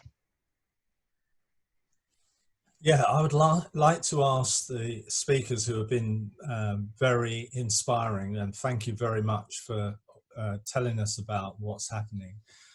The issue of the strikes, the speaker from France said that they're political strikes for free elections and to free the prisoners, but I was taken by one of you speaking who said that that the government can't run things. It wasn't doing so during COVID, and that the people were taking matters into their own hands. I have a great belief in workers that they actually have many abilities, and they're made to feel that they only can do certain things. What prospects do you think there are that there could be a demand for a more generalized strike for the whole country to be run on a different basis? Because 60% of the economy may be run by the state, but it obviously needs to be run by the people themselves, and not these bureaucrats who probably don't know what they're doing. So what prospects are there for a general strike and for workers to have more of a say in running the economy? Thanks, Dave. So we'll take one more question before returning to the speakers. Okay. But in that case, any of the speakers now, Alexei, Vincent, Victoria, Christina, there's two questions. One is about Lukashenko himself and his possibility of surviving. And the second question, which Dave asked there, about the trade union movement and its power and potential, general strike issues and of that nature. So, just very briefly translate the questions for Alexei. The first one is, значит, первый вопрос такой еще раз. Ожидаете ли вы, что Лукашенко все-таки заставит уйти? Если он уйдет, то займет ли Тихановская его место? Чего от нее ожидать? Значит, потом далее вопрос был, она призывает Совет заменить Лукашенко и говорит, что мы должны сами взять на себя инициативу. Виктория тоже сказала, то есть это как бы дает людям инициативу, позитивность, дает им больше власти. Вопрос, как рабочие, как женщины, как шахтеры и так далее представлены в Совете. И второй вопрос по поводу всеобщей забастовки. Что уже проводится и какие могут быть результаты от всеобщей забастовки. Может быть, Алексей сможет ответить. Или кто-то другой. Давайте начнем по Белорусской, на котором я работаю. Это 40% дохода Республики Беларусь. Let's start with the plant I work at, Belarus Kali, which actually constitutes 40% of the income of the state budget in Belarus. Притом это чистые деньги, которые вот взяли из земли калийные удобрения и поставили за границу. So that's net. That's pure fertilizer, which is exported abroad, and cash is paid. То есть даже на этих деньгах сможет продержаться режим. Даже на этих. На этих деньгах режим сможет продержаться. So if Belarus Kali doesn't go on strike, even just using the 40% of that income alone in the budget, the regime can manage to survive. Это тот стержень, на котором держится вся страна. Поэтому на то, чтобы запустить экономика страны, и поэтому, чтобы запустить белка, и были задействованы все методы. So that is the pivot. The economics of the country revolves around that pivot. That's why all methods were used to make Belarus Kali go back to work, stop the strike. Теперь все зависит от Литвы и ее санкций. Если Литва объявит санкции и закроет экспорт калийных удобрений, я думаю, что больше месяца Лукашенко не удержаться. Now everything depends on Lithuania and the sanctions it imposed. If Lithuania declares sanctions and stops import of potassium fertilizer from Belarus, then Lukashenko's regime will last a month. Беларусь не сможет возить калийные удобрения в Китай самолетами. Because Belarus is not going to export potassium-based fertilizer to China by plane. Еще вопросы задавайте. Any more questions for Alexei? Does any other of the Belarusian... Короткие, лучше короткие, извините, лучше короткие лаконичные вопросы. Sorry, it's late in Belarus. Yes, Alexei would appreciate some short, laconic questions.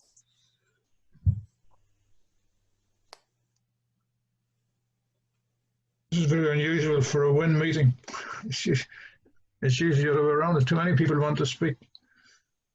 Well, извините, слишком много желающих задать вопрос.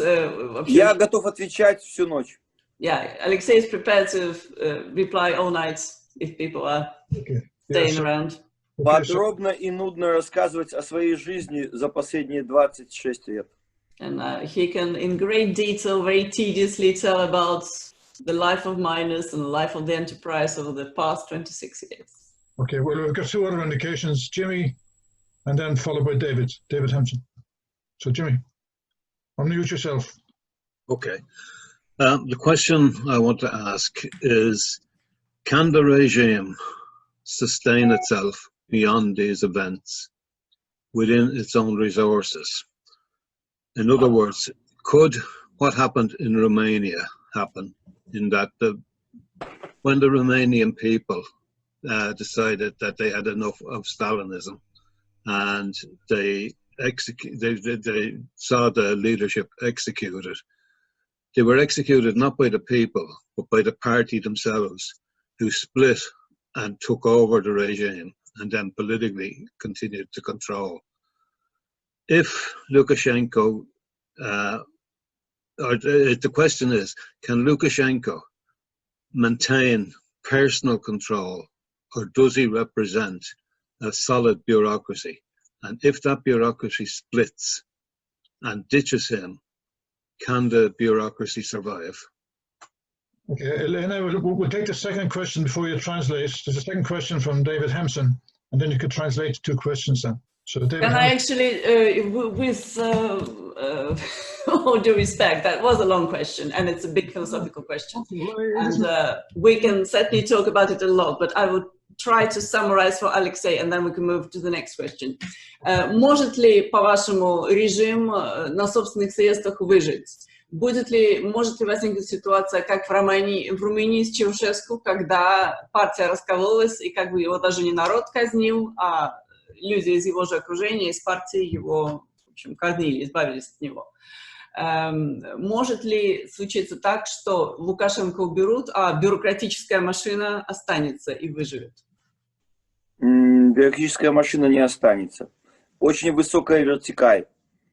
Здесь напрямую все предприятия в Беларуси государственные. The bureaucracy won't survive because the vertical, as it's called, is very high because all the enterprises in Belarus are state-owned. Непосредственно на моем предприятии, непосредственно каждого начальника назначал Лукашенко, и они лично, как говорится, рукоцелованием занимались. So at my enterprise, Lukashenko in person was appointing every manager, every head, and they were kissing up to him in person.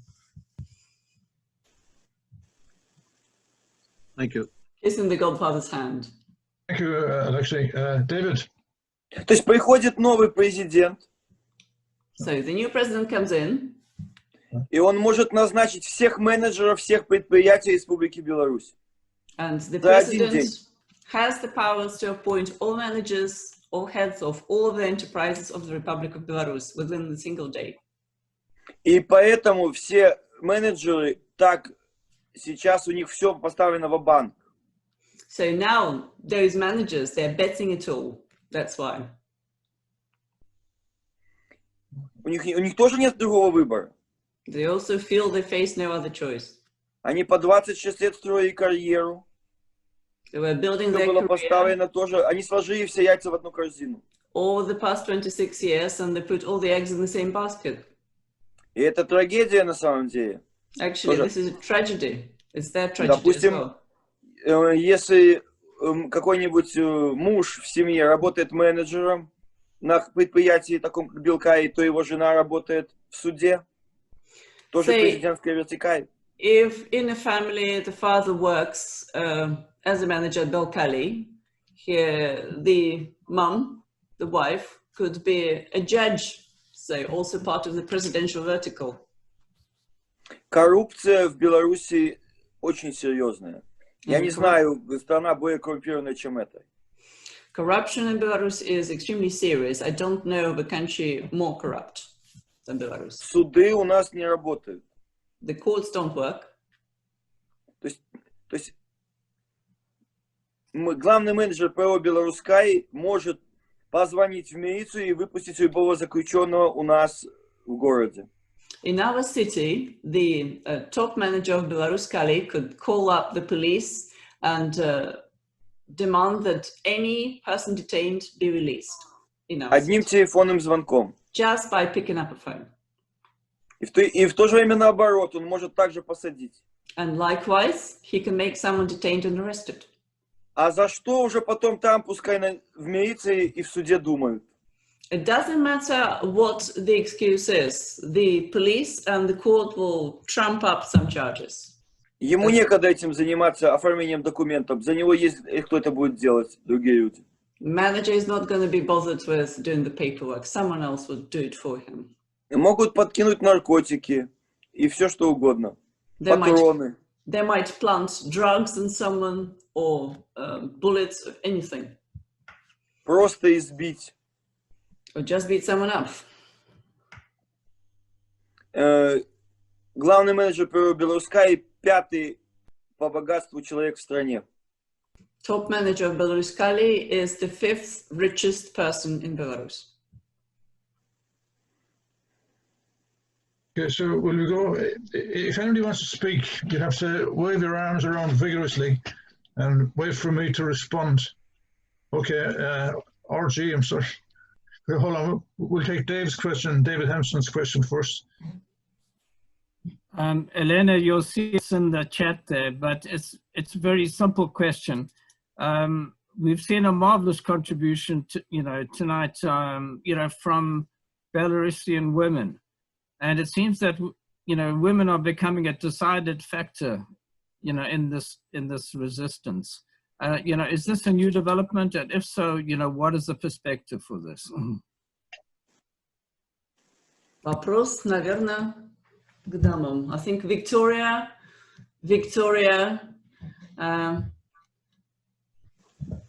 Christina, perhaps you would like to answer this. Do you have a perspective on this? Because otherwise I can add just for myself. I think I try to answer. It's not a new movement, it's just a new style of women movement in Belarus right now, because we can compare it with the after-war period when each third person in Belarus were killed, and previously there were men. So after World War II, a lot of women were alone, and they tried to do as survive somehow as they can, and they even can till the soil without any horses, just women do it. That's how we used to do, and women here, we can do everything, I think. And this kind of not movement, it's just when you understand that you need to do something and you just go and do it without any movement, without any coordinators, without any leaders of group. You just try to do something. And may I answer all other questions just at once, or? Yes, if you can contribute in any way, Victoria, yes, of course. So there were some questions about if Lukashenko go away, or if Tikhanovskaya wall came, and what to do. So we need to understand that today the method how our government works is like war method. We have no any martial law status, but I feel it. I think that everybody in Belarus have this feeling that we have some martial law status, because it's very dangerous to go outside after 9 p.m., for example, or 22 p.m., something like that. So even today, when the demonstration was and peaceful people stand on the streets, in front of us there were army, there were soldiers, not police, but soldiers with real weapon, with real grenades. So you can understand that Lukashenko's hands are in blood, and all the government is in blood right now, because they have vertical, they have you can to let you better understand, we have a lot of deputies in parliament, some representatives in parliament who are not from Minsk. So they live in Minsk, but they came from other cities. They have flats, they have really high salaries. The only thing that they need to do just to say okay to Lukashenko. They do not create any laws or new reports or something like that. They just do what Lukashenko wants. So that's why we have such less support, such small support from government, from parliament right now. Also, you can imagine that people from our streets are just vanish. It could came some car without any numbers and people in masks, and people could be, just vanish somewhere. This happened every day, even now, even yesterday, for example, in Grodno, 6 persons just vanished. So also a lot of workers who work somewhere on factories and plants, they used to work in special conditions of Soviet system. So it means that you don't need to decide something. If they have a special labor community, this labor community belongs to government. We haven't got any independent labor community or union. So it means that if you work on factory, you have salary, you have, it was before in Soviet Union, you had salary, you had some vacations in resort once a year, your children go to also to some resort once a year. So you only need to work and not to say something. Right now they have no any of these pluses, but they have only their abilities, and they don't want how to they don't know how to make their own decisions, because all the previous years government decided for these people, and that's why we have these consequences. People afraid to make their own decision. And also you can imagine when one family, for example, work on one place, men and women on one factory, and right now they need, they may be 50 years and they need to change their job, so maybe re-educate or have some extra education, they're just afraid. So, and also we have a lot of consequences right now. A lot of investors just go away from Belarus. You know that Messenger Viber was created in Belarus, and right now the main office a few days ago was closed in Belarus because investors, because the owners of the company, they're afraid of what's going on here. A lot of people here work in IT sector, technologies, and they also move to Ukraine, for example, to other countries. So the money become less and less in our country. Stock fell down and so on. My touristic sphere also just collapsed. We have no any tourists. And Lukashenko will better bury country in blood, but not get away. Only some, you know, if we will have the majority of deputies, people, members of parliament, and only if all workers or great amount of workers will strike, maybe some will be better. It's just a matter of time. I think it will be, because we have no way back. We cannot go back. And about Tikhanovskaya, if she actually, we will have new elections. Tikhanovskaya don't want to be a president. Yes, she is elected. We most of Belarusian people vote for her. We can prove it. And there are a lot of independent observers, a lot of independent platforms when we register our votes. But the main thing that Tikhanovskaya said, we will have new, free and fair elections. Okay, and there was a question about the amount of workers and business representatives in the office of Tikhanovskaya, yes, I think.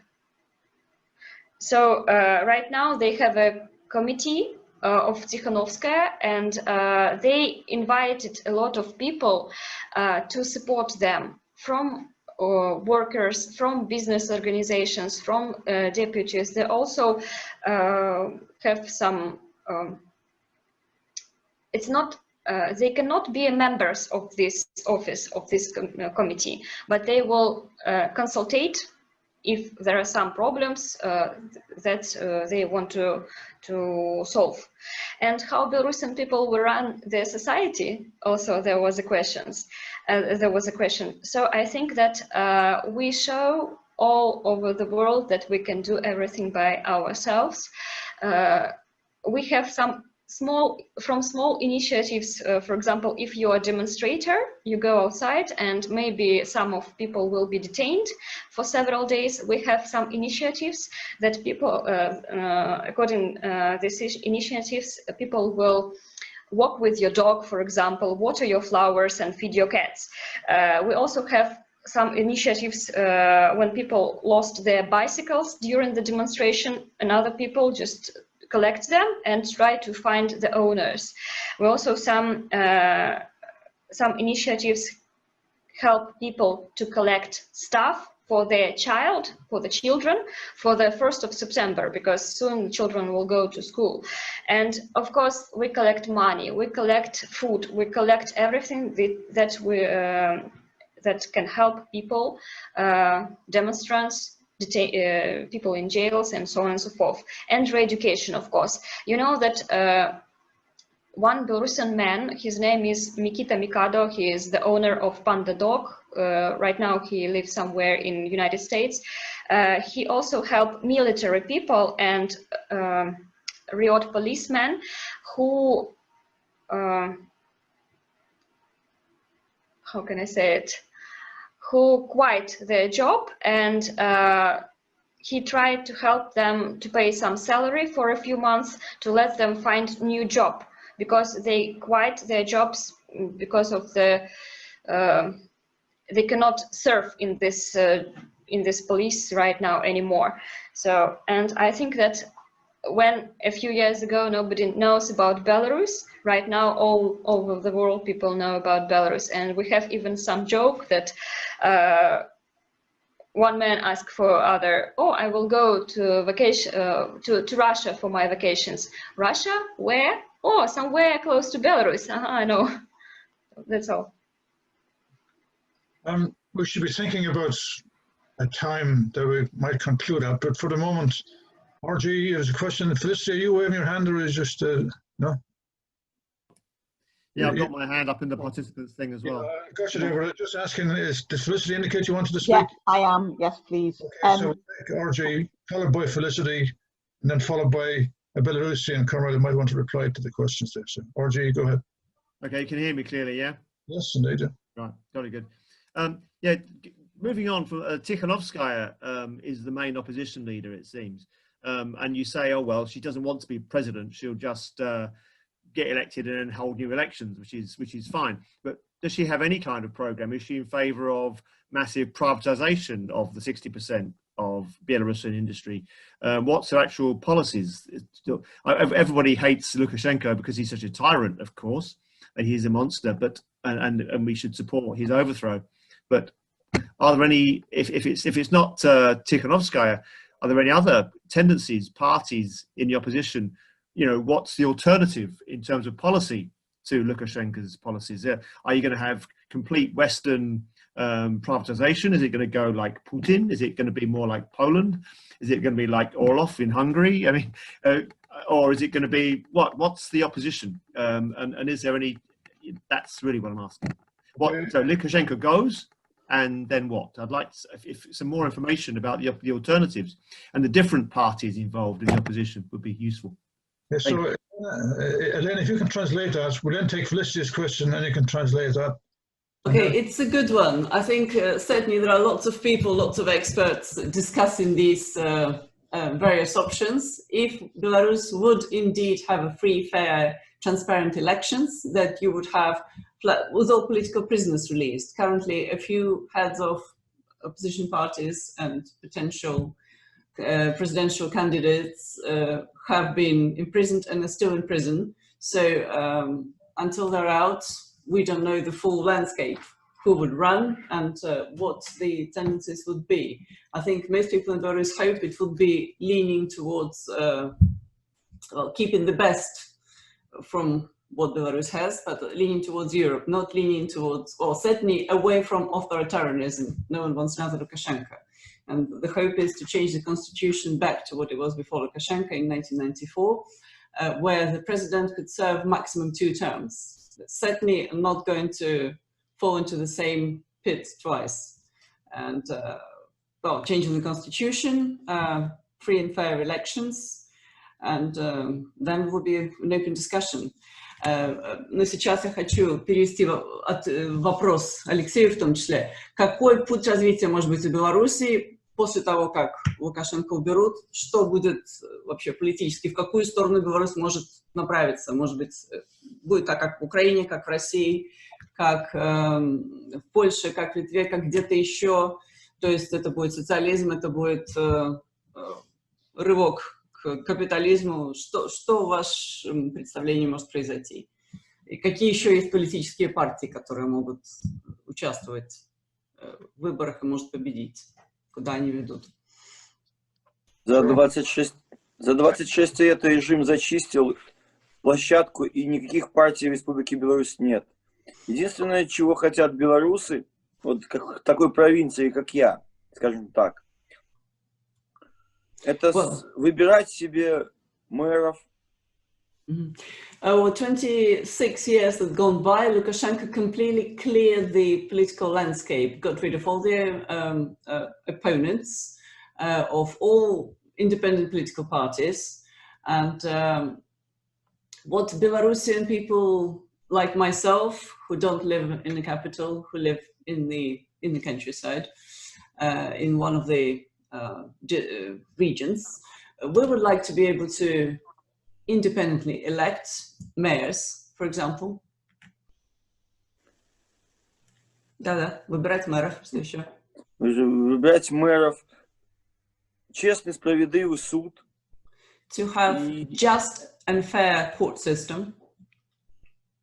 Чтобы не было как можно меньше коррупции и все. Простые вещи. To not have any corruption, the minimum, bring it down to minimum, and that's it. So simple things like this. Чтобы людей не воровали голоса на выборах, чтобы было справедливые выборы. So that people's votes would not be stolen at elections, for elections to be just and fair. И остального больше ничего не надо. Беларусь трудолюбивая нация, мы сами все заработаем. And we are hardworking people, we'll earn the rest. Thank you. So, Felicity, can you unmute yourself? Felicity, you're on mute. Felicity, you have to unmute yourself. You're on mute. Apologies.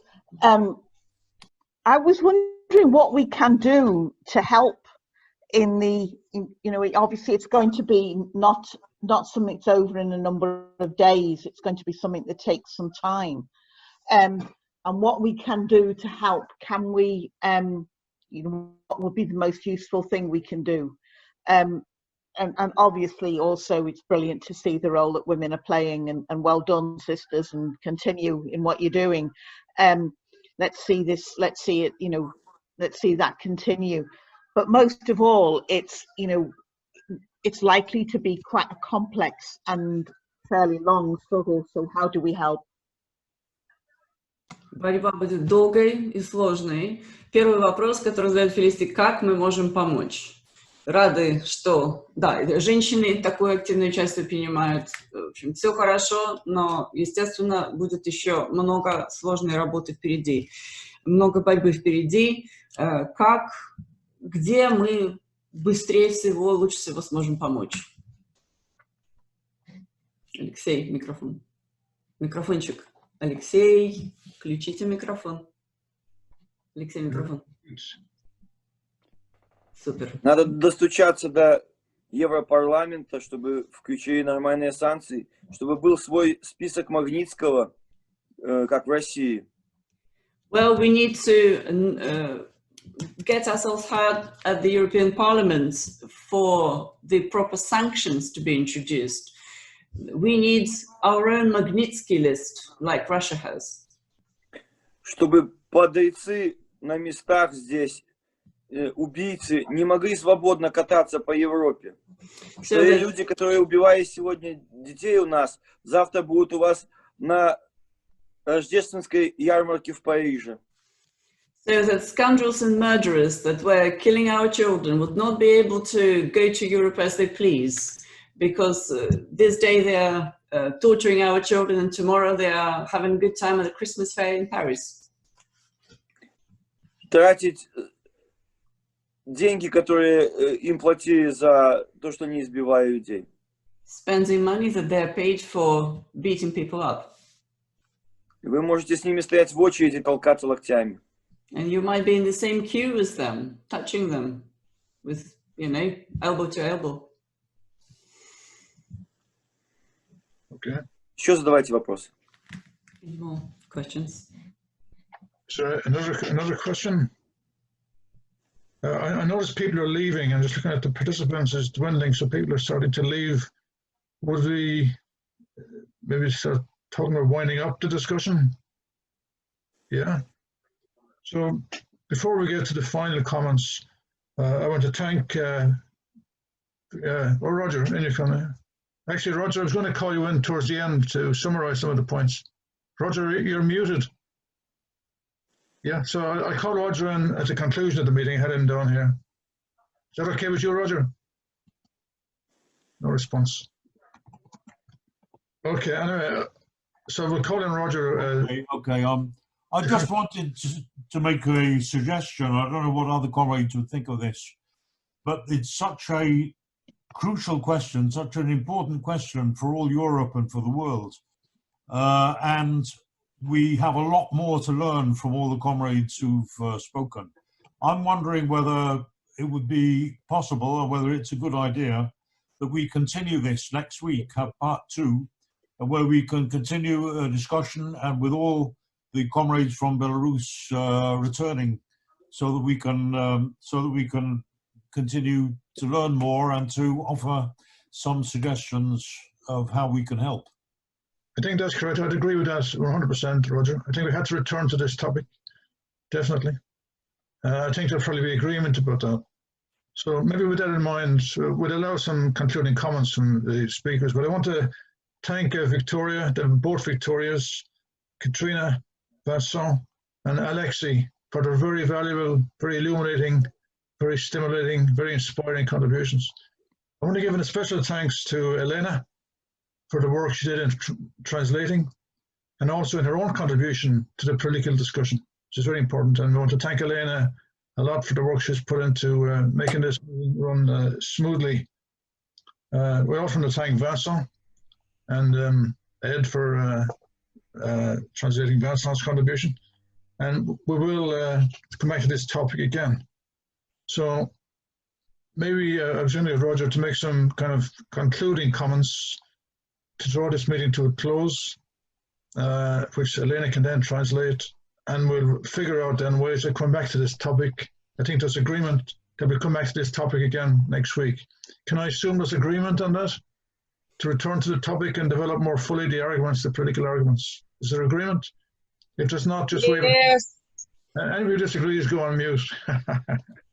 Алексею переведу быстро. Они хотят сделать часть 2 на следующей неделе, тоже подумать, как мы все можем помочь и продолжить, да, следить за обстановкой в Беларуси. И если вы не против, и вы Я за. соединиться. Alexei is also for it. Yes, thank you. Thank you everyone for Большое всем спасибо. voices from Belarus heard. Big thanks from Alexei. Big thanks from all the participants from Belarus. We keep our fingers crossed for you guys. And I just wanted to mention the Solidarity Fund. I will let Roger know. It's a worldwide Solidarity Fund, which we all chip in. And there is a system of trying to get the money over. It's not straightforward by any means. There's the government is trying to close all the barriers, close every chance to support the strikers and support the victims. But, давайте переведите наши жесты, переведите жесты им. Белый лист, на котором мы напишем победу, которая, вот победу. So the victory sign, this is the white, yeah, it's a paper, scissors, stone. It's the white page on which we shall write victory. So before we get Roger, no, there's a lot of people waving around now, so Vivian wanted to come in, Ellie wanted to come in, Rolf wanted to come in. Is that right? So, please, Vivian, you wanted to speak, did you? Vivian? No? Rolf, did you want to speak? And Ellie, you wanted to speak? Okay. What's wrong here? Can you hear me? I just wanted to congratulate, that's all. Oh, yes. Okay. So then Roger then can maybe wind up the meeting and we'll return to it next week. Roger. Well, I think I'm speaking for all of us. It's been the most amazing meeting I can remember going to, and we've had some pretty good meetings over the last few weeks, but this was absolutely mind-blowing.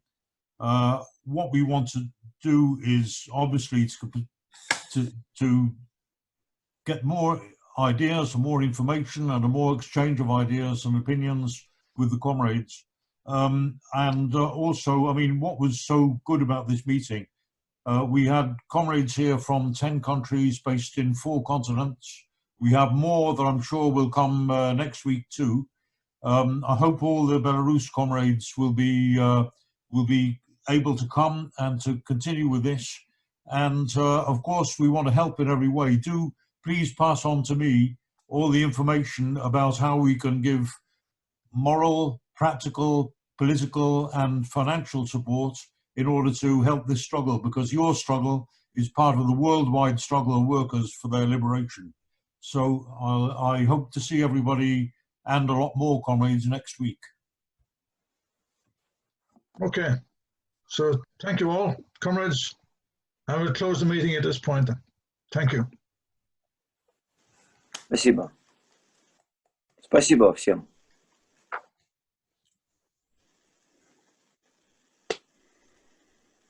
Спасибо большое всем товарищам из Беларуси.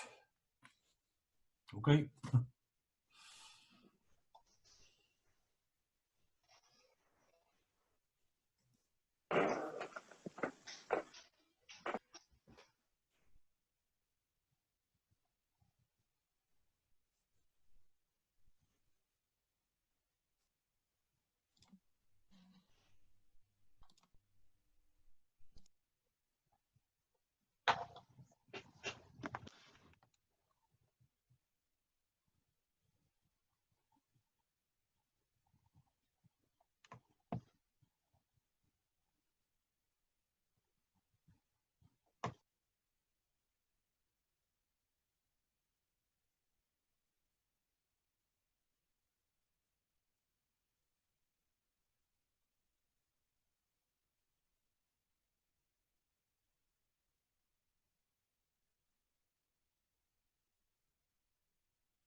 Più frontiere, sono i confini, rosse bandiere, o proletari alla riscossa, bandiera rossa trionferà.